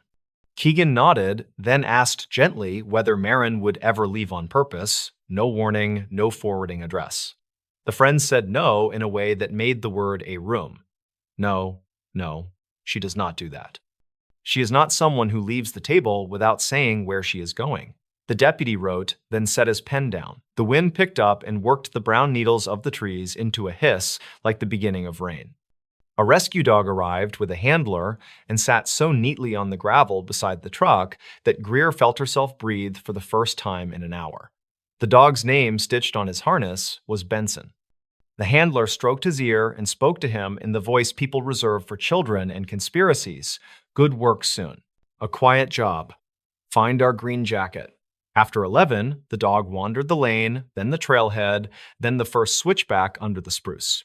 Benson snuffed at the fence post by the bluff and sneezed, then put his nose down again like a fisherman threading a line. He pulled toward the right fork and went up the bluff path, then circled back. He was undecided, or the wind had folded and unfolded the scent and laid it down twice. The handler signaled left, then right, then shrugged and let the dog choose. The beam of Keegan's light made coins on the wet leaves. The ocean scraped and breathed and scraped again. Around midnight, two more trucks idled with their lights low, and a slow ping went out to other searchers. Tala stood with her hands around a mug, so hot it made the bones in her fingers ache. Greer had the tight face of someone who has kept it together in front of strangers and will not let go yet. When Keegan asked again what Marin might have been thinking when she left the porch, Tala said, "She is the kind who writes letters she never sends, then tucks them between the pages of books," meaning she loved the idea of saying it right. Greer said, "She slows down when she sees a certain kind of sky. Will it help to know that?" Keegan wrote both things down not because they were likely to help, but because sometimes a sentence will be the one someone needs to read later. He knew from other nights that grief likes an archive. After 1 in the morning, Fog came back as if it had gone just to fetch something it forgot. The dog made a new decision and walked the length of the fence along the bluff, then paused where the path bent into a shallow, sandy depression, the kind of place winter runoff liked to scribble. The handler knelt, lifted the dog's chin, and asked him. Then, Benson nosed a smudge of something on the rail. Keegan lifted his light and saw that a palm had touched there. Not a fall, not a slip, just a pause and a thought. He turned the light on the sand and found a lattice of small, delicate edges that might have been a shoe sole. They were not distinct enough to be forged into certainty. The sand rearranges its truths quickly. At 2, the tide turned and began to go out, exposing creek rock slick as pewter. The searchers followed the boardwalk near the marsh. They found nothing. They followed the creek down, where it lay itself into the sand and spread thin like tinfoil. They found nothing. Keegan radioed the Coast Guard station farther up the road and asked for a slow light sweep along the dark line of water. A boat's engine answered the sea with a low, steady punctuation. It placed a shape beside the noise and moved it, north to south, then back again. The note inside the cottage did not move. "Be right back" lay as it had been written, uncomplicated in its promise. Dawn came like a breath the house had been holding. The fog thinned. Birds threaded the trees with small, practical sounds. Tala texted Marin again, even though the phone sat charging 3 feet from her hand. The message went nowhere and said everything. Keegan gave them both a ride to the small station farther up the highway. The room smelled like coffee and paper towels. A woman at the counter offered a kind of silence that took effort to keep. "We will begin again," she said, "in a few hours. Fresh eyes, more feet." This happens, and sometimes the story ends with a door opening. Her voice was not false. It contained the memory of nights when the story had done exactly that. By late morning, flyers were printing in their thin gray lines. A reporter from a local paper stood just outside the station door with a notepad. He wrote cautiously, as if the act itself could be loud. He asked Tala what the note said. Tala said the words without looking down. He asked Greer for a photograph, and she scrolled her phone and found one from the market the previous afternoon, Marin holding a bouquet of dahlias that made the day look more vivid than it had been. The reporter thanked them and then went back to his car to write something that would be read by strangers over their morning coffee. He decided not to print the note's exact words because it felt like pressing too close to a window. In the afternoon, 2 women in rain jackets paused at the station door. They had been on the bluff the previous evening, they said. They had seen a woman whose jacket matched the description, but from a distance, and they could not be certain. They said she moved with purpose. They said she paused to look at the water as if reading it. They were sorry that they could not bring more. Keegan thanked them and wrote down the time they gave and the angle of the sun as they remembered it, which was useless and also not useless. That evening, as the light turned the undersides of the clouds to tarnish, the search widened. An inland team checked the logging roads. Another walked the beach north and south until their calves trembled at every dune. Someone found a hair tie the color of coffee near the base of a driftwood tangle and put it in an evidence bag with a label so fine it looked like stitching. Tala said it was the kind Marin bought in a jar, 22 a jar, and that she had 4 identical ones stuck on a doorknob at home. The deputy nodded and did not call it a clue. He let it be what it was, a small object that had belonged to a person and now belonged to the world. On Sunday, the first rumor arrived. A woman in a grocery store 10 miles inland said she recognized Marin and thought she bought trail mix and a map. The checkout clerk said no one bought paper maps anymore, not on a Sunday when the sun had come out after hiding. A man at a gas station glanced at the flyer and said he saw a woman in a green jacket get into a gray sedan. He said this without a time attached, and he said it with the obvious desire to be helpful, and that made the details softer around the edges. The deputy wrote it down and moved on to the next thing, which was a split rail near the end of the bluff fence where one nail had backed itself halfway out. He pressed the wood and it gave a little. He pushed it back and it held. On Monday morning, when the tide was low enough to show the scar of the creek clearly, a pair of searchers waded in neoprene at the place where fresh water met salt. They walked slow, they walked together. They found nothing that had not been on the beach the day before. The buoy out at sea counted the hours, the gull magnet in the kitchen held steady.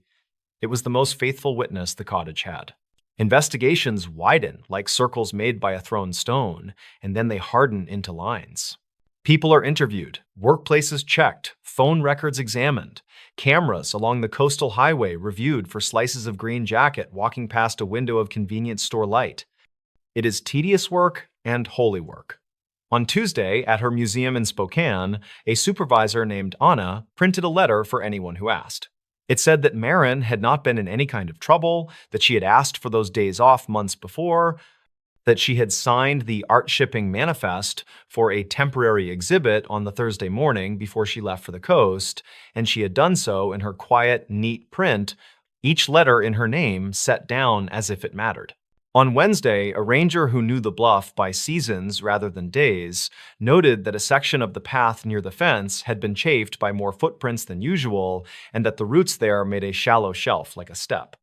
It was the kind of place a person might pause to look for whales. It was the kind of place a person might shift their weight and then decide to step back. He told Keegan what he had noticed. Keegan thanked him and wrote the words. In the evening, rain came thin as thread. Not enough to soak, just enough to smudge edges. On Thursday, a volunteer walking south toward Proposal Rock found a small pen with a needle tip and brought it to the station in a plastic bag. The pen did not have a name on it. It was the kind Marin used because it made her print narrow and sharp. Tala held it and then handed it back. She said it could be anyone's, and for a moment, it seemed a kindness to let the world be full of identical pens. A week later, the flyers were taped and retaped, their corners curly as the fringe on the torn scrap in the kitchen. A woman from a larger newspaper called the station and asked to speak with Keegan. He answered and said only what he could say, which was that they were still looking, still interviewing, still asking for anyone who had been on the bluff the evening of the walk to call. The reporter asked about the note. He said simply that it existed. The reporter asked if they believed she had left of her own choosing. He said the line that officers learn to say and mean. We are considering all possibilities. He meant, we are not closing any doors until a door closes itself. The door closed 2 weeks after the note. A fisherman working north of the headland saw color in the rack line that did not belong. He marked the spot by sight and kept his boat steady and did not look away. He called the Coast Guard. He told them he was sorry to tell them what he had seen, and they told him he had done exactly the right thing. A small procession of people who know how to be brave without an audience began moving toward a place they had all guessed and hoped at once.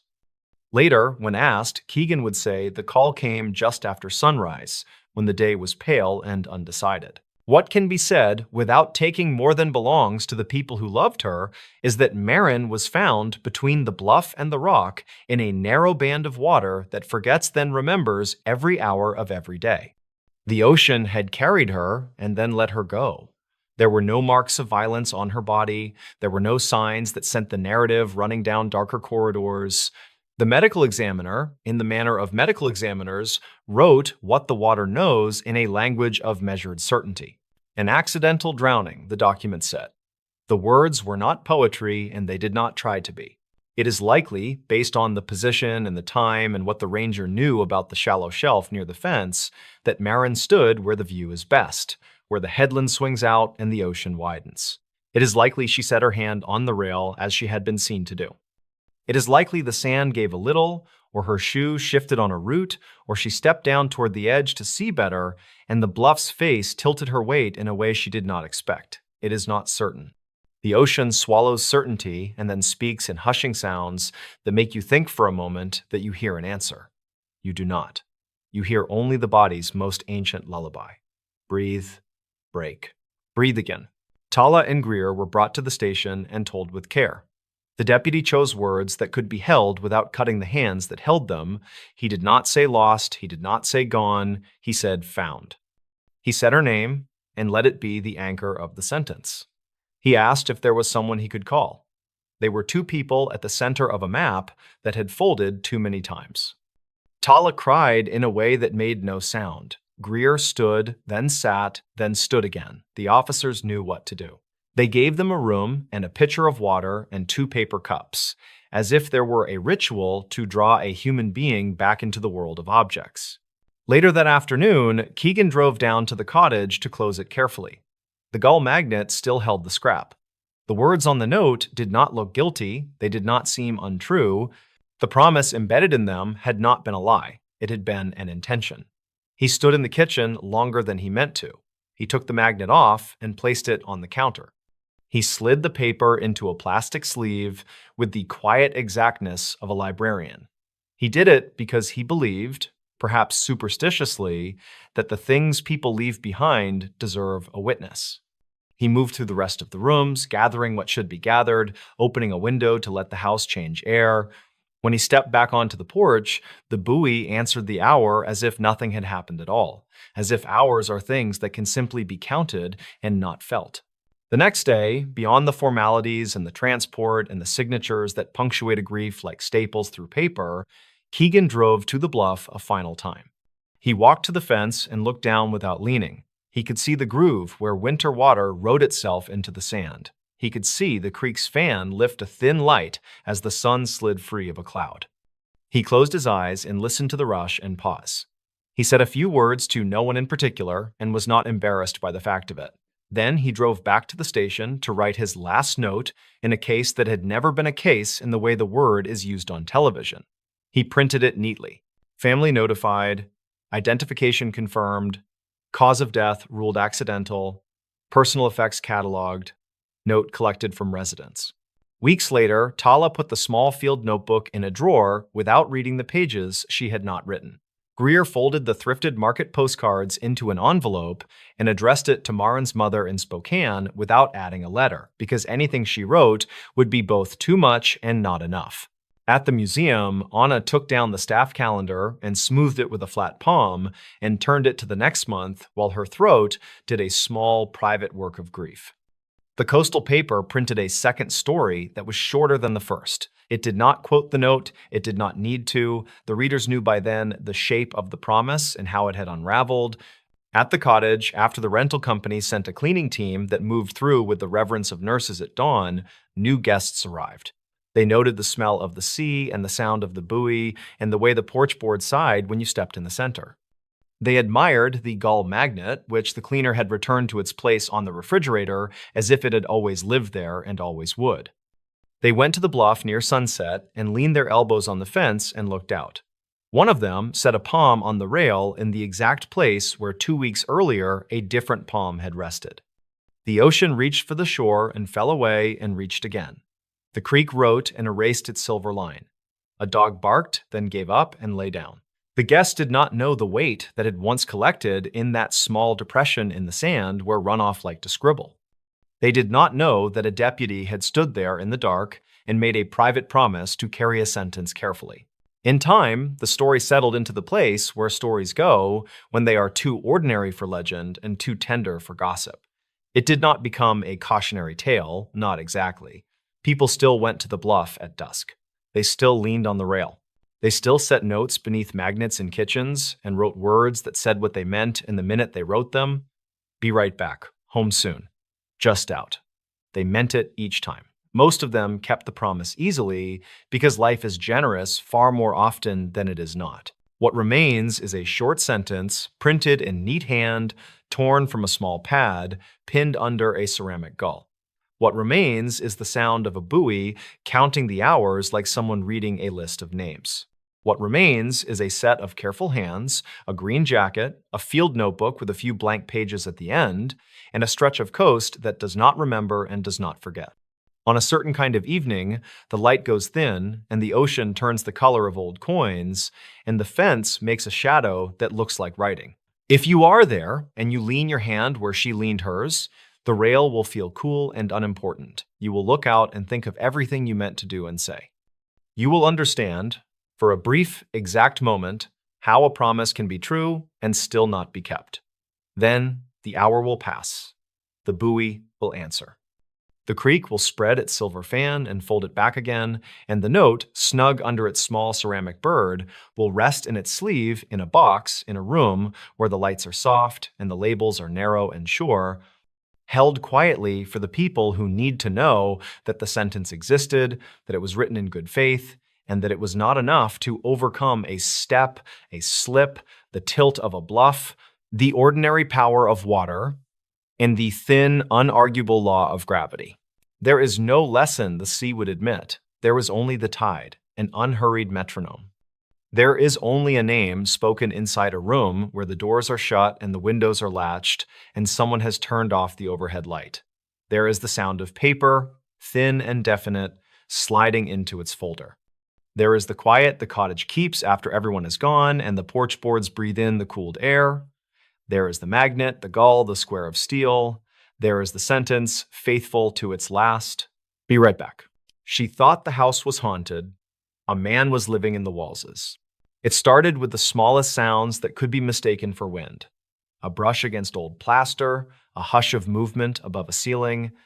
The house on North Sheridan Avenue in Tacoma had survived more winters than anyone on the block, and it spoke the way old houses do, with sighs in the joists and uneven breath in the vents. That is what Maren Wycliffe told herself each night when the noises returned just as the streetlights blinked on and the gulls from Commencement Bay wheeled toward darker water. Before we begin, tell me, where are you listening from and what time is it there? On a Thursday in late October of 2019, Maren arrived home from the public library just after sunset. Her hands were cold around the metal key. She had been cataloging donated paperbacks all day and wanted nothing more than a hot bath and a quiet hour with a biography she had set aside. The porch light stuttered, on and off, as if welcoming her with a nervous tick. She laughed softly, a single note that sounded like pretend courage, and stepped inside. From the entryway, she could smell damp wood and cedar. The house had belonged to a widowed teacher before Maren, a woman who kept bees and hung dried lavender bunches from the rafters. Maren liked the history of it, the way a home holds on to the people who cared enough to repair it. In the dining room, a framed photograph of Tacoma's old streetcars leaned against a wall that needed patching. In the small kitchen, a square window looked toward an alley where ivy climbed over a fence and kids scrawled bright initials under the utility meters. That night, the noise came again, but crisper. Tap, tap, a scrape. Then silence so complete she could hear the heat switch on in the basement. She set her grocery bag down and stood very still. Her breath found a fast rhythm that made her chest feel too small.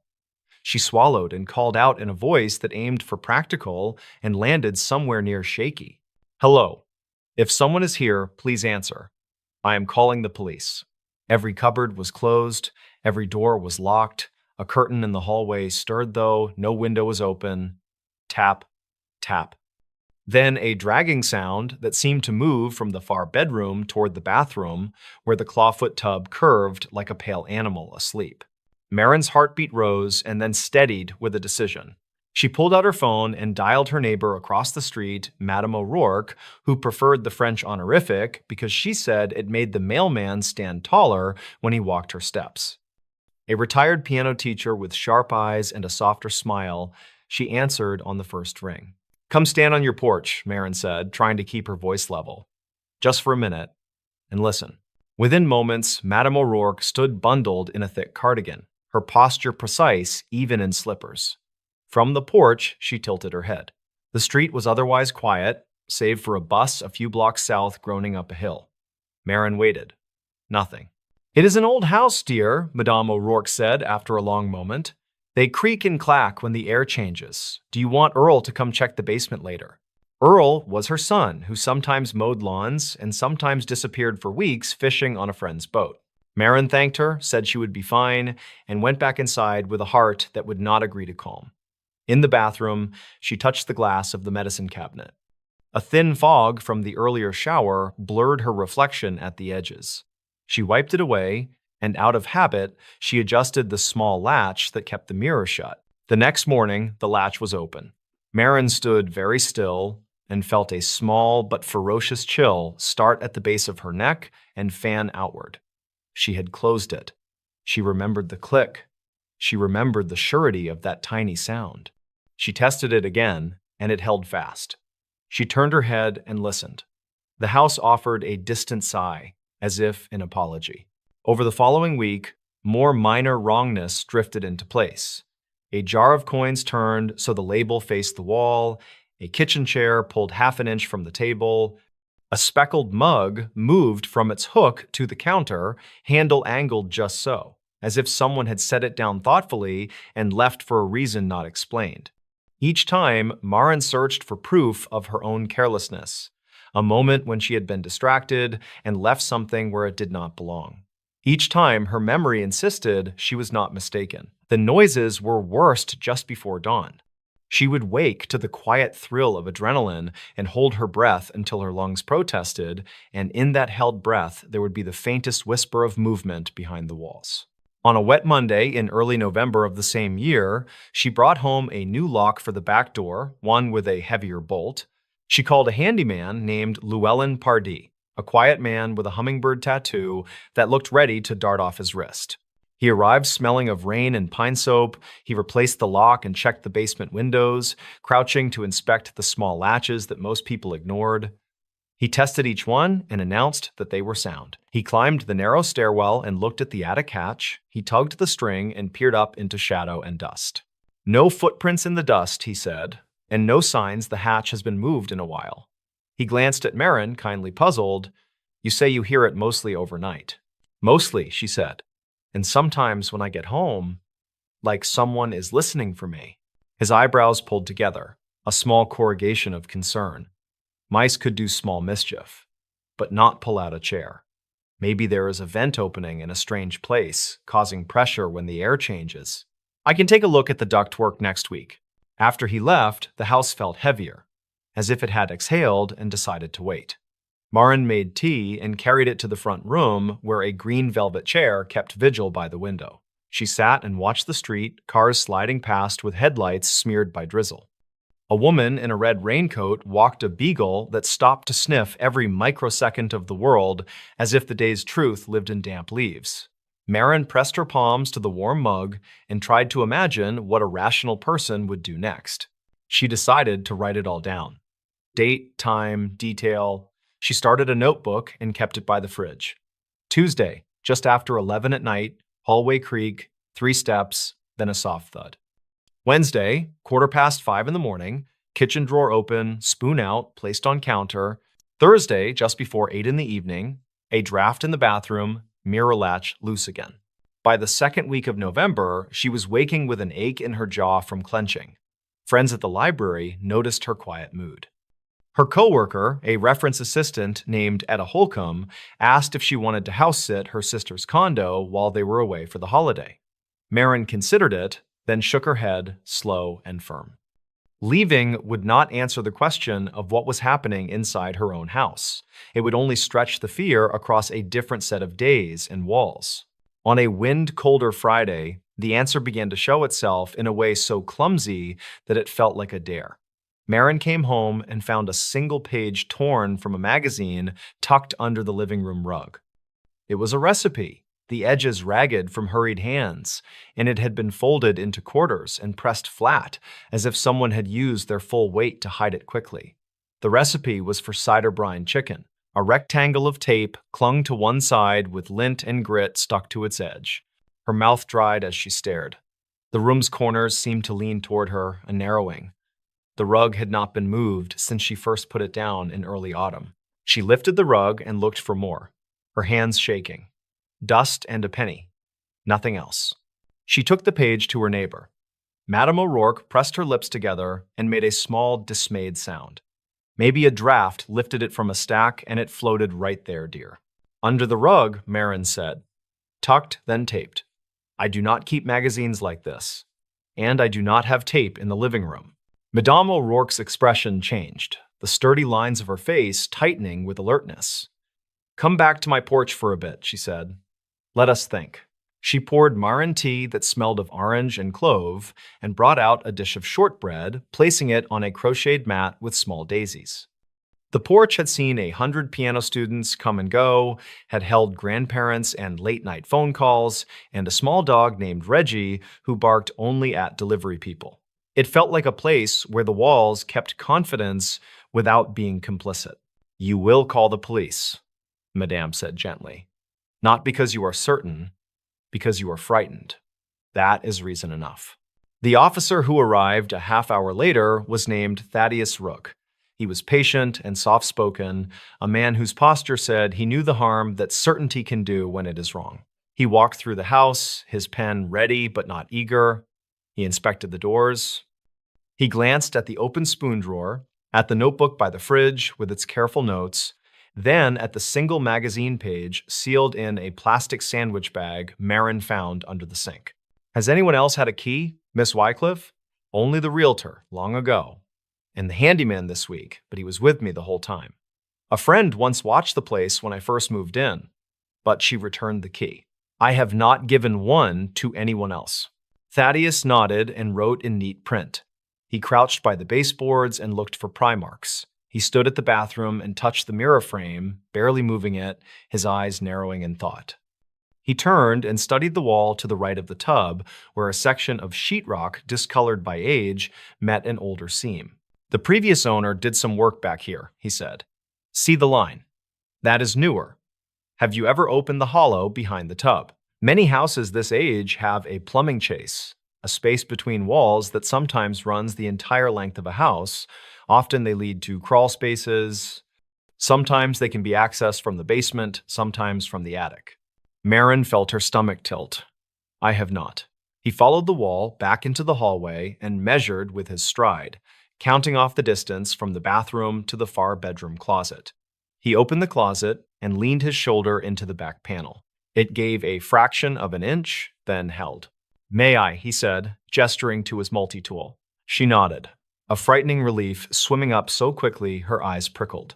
He cut a clean rectangle along a seam that looked more decorative than structural. When the panel fell forward, dust fanned out and a smell rose up, a mix of cold and old laundry and unwashed skin. Marin's throat clenched against a gag. Thaddeus switched on his flashlight and aimed it into the dark. The beam caught the outline of a narrow space just wide enough for a person to slide through sideways, the vertical ribs of two walls framing a hidden corridor that ran behind the rooms like a secret vein. He angled the beam downward. The floor inside the corridor showed smudges where footsteps had polished dust into an uneven shine. Finger marks scalloped the edges of the opening, the black crescents of grime worked into grooves, shallow shelves had been carved crudely between studs. On them sat 2 empty water bottles, a single glove, and a small radio without batteries. A half-eaten protein bar lay unwrapped on a rag that might have once been a t-shirt. Marin heard a sound come out of her that she had never made before, a breath that turned into a low moan and then continued, as if she had bent some internal instrument and could not make it stop. Thaddeus glanced back at her and lifted a hand that seemed to settle the air. Let us step outside for a second, he said. He radioed for another unit in a voice as calm as the quiet before a snow. On the porch, the late afternoon had turned the color of pewter. Rain began as a mist that made everything slightly more real. Thaddeus positioned her near the banister and asked gentle questions. Whether there had been thefts in the house or only disturbances, whether she had noticed food missing, whether she had seen anyone lingering in the alley. She thought of the protein bar and realized that yes, a few cans had disappeared from the pantry. A jar of peanuts had felt lighter. Bread gone faster than she could account for. Minus 1 spoon. Minus a washcloth. Minus a sense of belonging in the place she owned. A second patrol car arrived.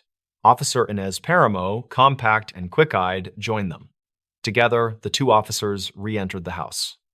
Marin hovered at the threshold and then followed a few steps behind because not knowing had become unbearable. The hallway seemed longer now, the floorboards pulled tight with tension, the closet yawned open with its square mouth, the cut panel leaned against the bed like a warning shield. The flashlight beam slid along the corridor and paused on something printed on the wall. A line of calendar pages had been taped up in a column, days crossed out with careful slashes. The months were not current, they were stolen from old mailers, public flyers, a hardware store giveaway. The slashes formed a rhythm, steady until they broke into a stutter across the week of Thanksgiving. Next to one date in that week, someone had written a single word in pencil: cold. Inez whispered that someone had been living there a while. Thaddeus nodded once. They pressed forward, moving slowly, announcing themselves in clear voices that tilted toward kindness because kindness can keep people from doing desperate things when they are cornered. Tacoma Police. Come out slowly. We are here to help. Do not make any sudden moves. You will not be harmed. Silence. Then a rustle. A scraping inch by inch against wood that sounded like a person trying to become part of shadow. The flashlight beam steadied. A face blinked into view between studs, eyes wide, cheeks gaunt under a scrim of beard. The man wore a black hoodie mottled with drywall dust, and he held one hand up, palm flat, the other hand tucked against his chest, as if protecting something small and breakable. His voice came out hoarse and thin. Do not blare the light right at me. Please, I will come out. Do not hurt me. Inez softened her tone another degree. We just want to make sure no one is hurt. Step this way, hands where we can see them. We will talk on the porch. The man squeezed through the opening like a folded map unfurling. He was taller than Marin expected, but bent by close quarters and cold. His shoes were duct-taped at the toes. He looked at the floor, not at her. When he finally lifted his face, his eyes flashed with something that was not defiance. Not quite shame either. Something complicated and wounded that made Marin's own anger hesitate. He said his name was Corin Albee. He did not offer a last fixed address. He said he had come in through a broken basement vent in early autumn when night began to smell sharper and the shelters were full by evening. He said he had chosen her house because of the alley's cover, because the weeds were high, because he thought it was empty after watching the windows for a few days when she had been away visiting a friend in Portland. I never meant to scare you, he said, voice cracking on scare. I tried not to touch things. Sometimes I messed up. I am sorry. The officers searched the corridor and found a nest made from thrifted blankets, a flat pillow, a small battery lantern with a cracked lens, a milk crate of scavenged items. In the crate was a paperback from the very library where Marin worked, stamped, withdrawn, a slim prayer book from a hospital chapel, 3 postcards bundled with a rubber band, a photo of a pale dog with a black ear. Did you ever stand over me while I slept? Marin asked before she knew she was going to speak. The question sounded as if someone else had asked it, using her chest as a drum. Corin flinched as if struck. No. No, I did not. If I heard you come home, I stayed very still. If I heard you move, I moved away. I am not proud. I did not want to be this person. But it got cold. Thaddeus listened and wrote. Inez remained near the opening, scanning the corridor for anything that might suggest harm, a knife, a stash of pills, a serious plan. They found none. They found instead a journal scribbled in with a pencil worn almost to its metal band. The first page held a simple count of days and meals. The second page contained a list of things to do when the house was empty. Look for leak. Patch draft near tub. Check for mice around pantry. Stop taking food, find work, move on. The handwriting was careful and oddly hopeful. Corin was given a blanket and a bottle of water. He shook uncontrollably. A shiver that seemed to come not just from the temperature, but from the sudden absence of hiding. He kept glancing toward the opening as if part of his mind remained there like a limb not yet aware it had been freed. Thaddeus explained the options in a voice that respected the fact that this was a house and also a crime. There would be trespassing charges and maybe burglary, though the missing items would matter to the charge. There would be resources, a shelter, a counselor, a court date. He explained that the decision to press charges would involve the city. not only the homeowner. He spoke as if measuring each sentence to make sure it sat right in the air. Inez called for transport.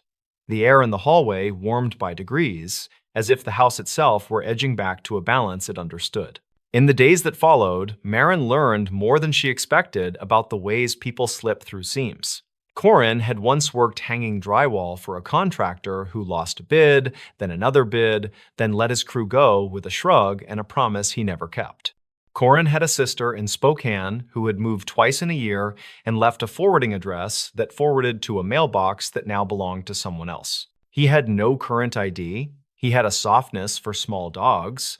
He could fix copper pipe well enough to keep a sink from singing. She learned these facts slowly because people in uniforms asked questions and people in plain clothes came to the porch and asked if she wanted to give a statement. She gave one, careful and unadorned. She had heard sounds. She had found the hiding place. The officers discovered him. She had not been harmed, though harm had happened in a different way that did not leave marks. The handyman, Llewellyn, returned and sealed the corridor with screws whose heads he painted to match the trim. He adjusted the bathroom mirror so the latch settled with a snug finality. He added a grate to the basement vent that looked like an exclamation mark finally turned into a period. When he finished, he stood with her in the kitchen and poured coffee from a thermos he carried everywhere. The coffee tasted like one strong thing in a week of weak ones. "You did everything right," he said, "even the frightened part. Fear keeps people cautious.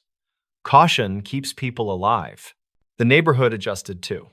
Madame O'Rourke started leaving her porch light on from dusk to dawn. Earl fixed the motion sensor over Marin's back steps.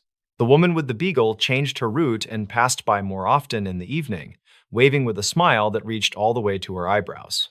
Children stopped chalking their initials in the alley and began drawing circles that looked like eyes. Tacoma's rain drummed steady on roofs and gutters and gave the street a sound that was almost clarifying. One afternoon in December of the same year, Marin sat in the library's break room with Inez Paramo, who had stopped by to return a book of poetry she had borrowed months before during an outreach program. They shared a microwave burrito and a bowl of grapes. Inez, out of uniform, looked smaller, younger, and somehow more formidable. She listened as Marin tried to describe the way her house felt now. "It is my place again," Marin said. "But in the night, I sometimes hold my breath and wait for nothing. The waiting is louder than the nothing." Inez nodded in a way that said she believed in the physical reality of fear as much as the fact of drywall and screws. "The mind makes ladders and trapdoors," she said. "It thinks in architecture after it has been inside a house like that. It will quiet." In the following weeks, Corin was arraigned. A public defender named Orrin Vest met with him. The judge listened to the recommendation for a diversion program that included counseling, job placement assistance, and a requirement that he not return to North Sheridan Avenue. The prosecutor did not push for a heavy sentence and noted the absence of violence and the presence of obvious need. The court clerk read out dates that would later become folded papers in thin files. Everyone spoke in the careful tone people use when they know something fragile could be made worse by their own voices. Marin did not attend the hearing. She chose instead to stand in her kitchen at 9 in the morning and twist the mirror latch one more time, a ritual that had the texture of an incantation. She made toast.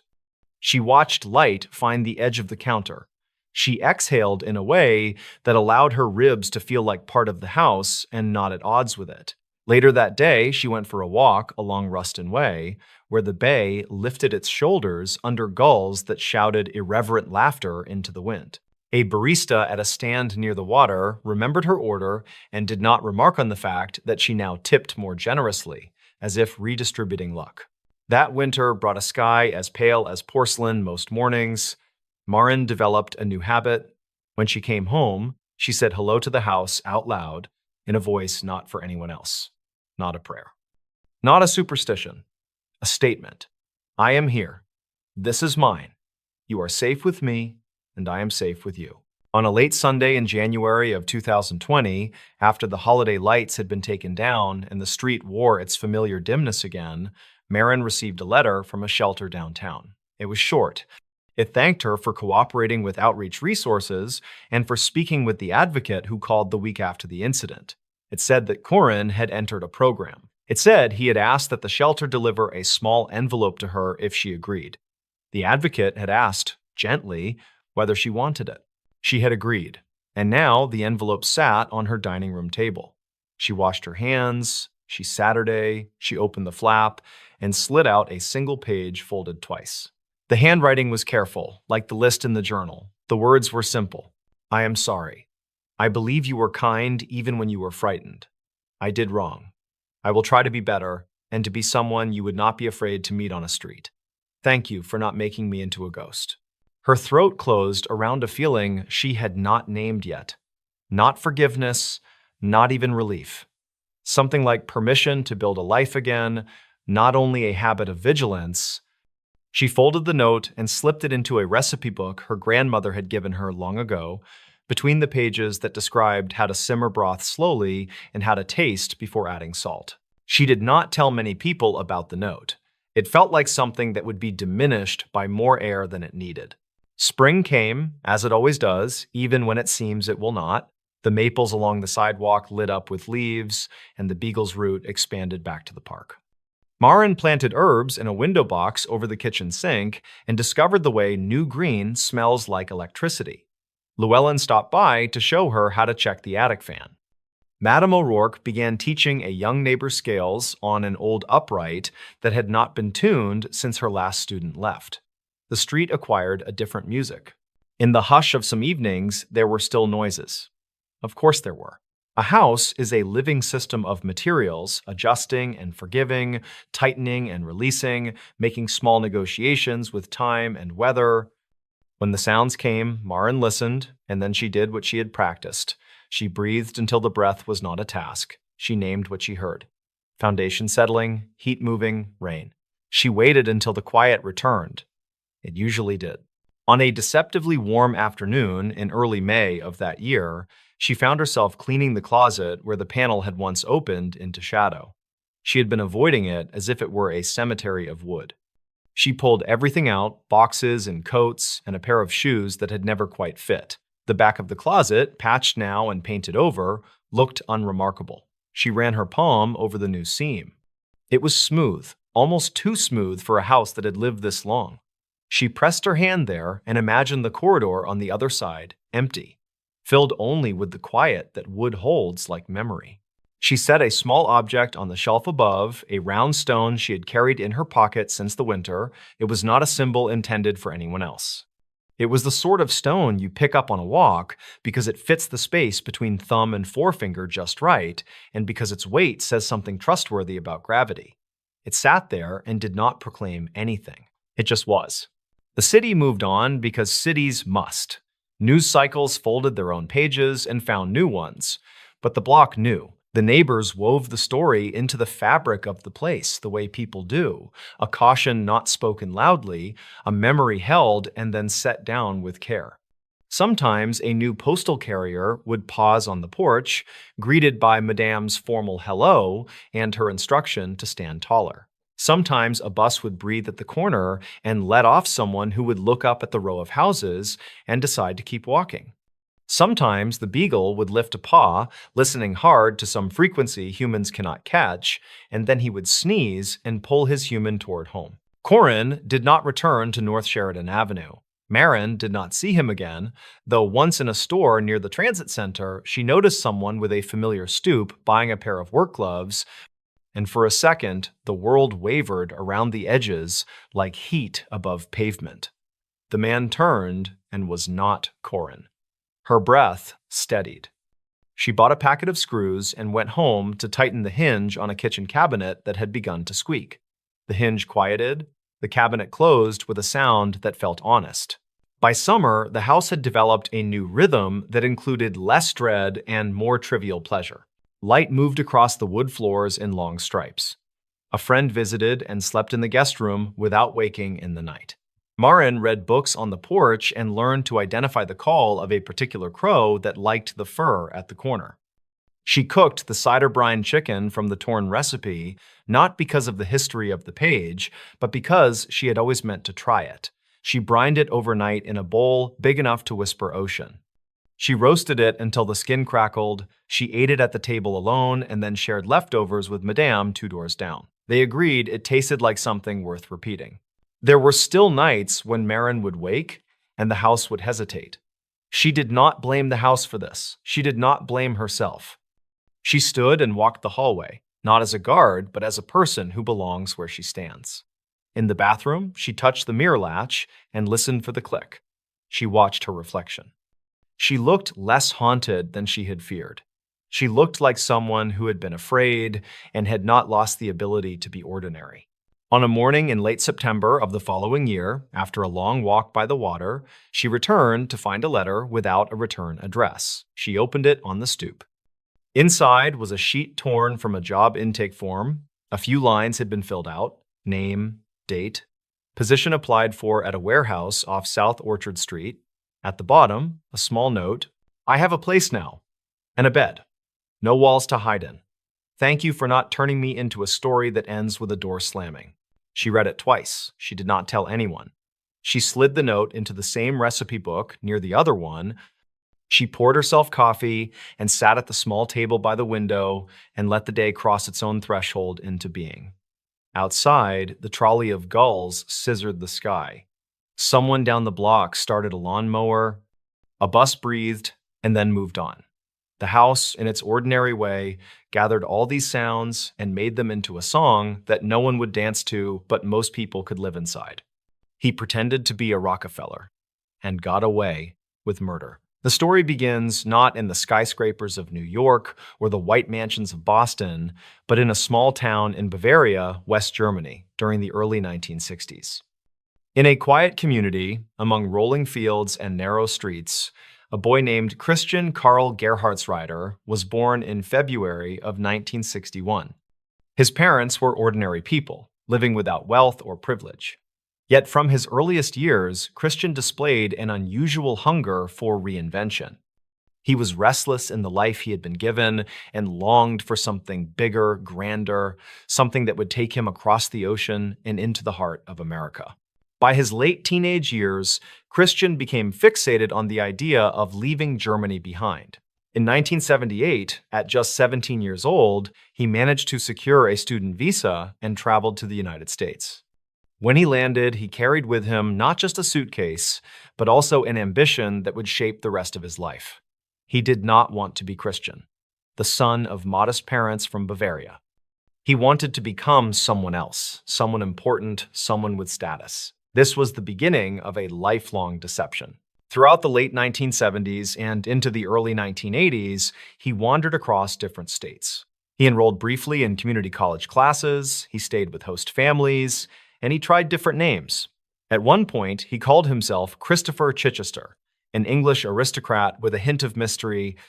He introduced himself to wealthy families in San Marino, California, an affluent community northeast of Los Angeles, and quickly began to charm his way into their circles.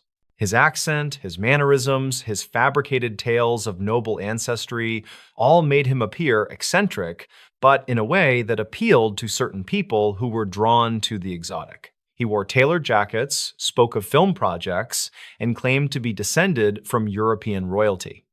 It was all a performance, but one that was convincing enough for him to gain access to homes, dinner parties, and opportunities that would otherwise have been out of reach. It was in San Marino, during the early 1980s, that Christian crossed paths with a young couple named John and Linda Sohus.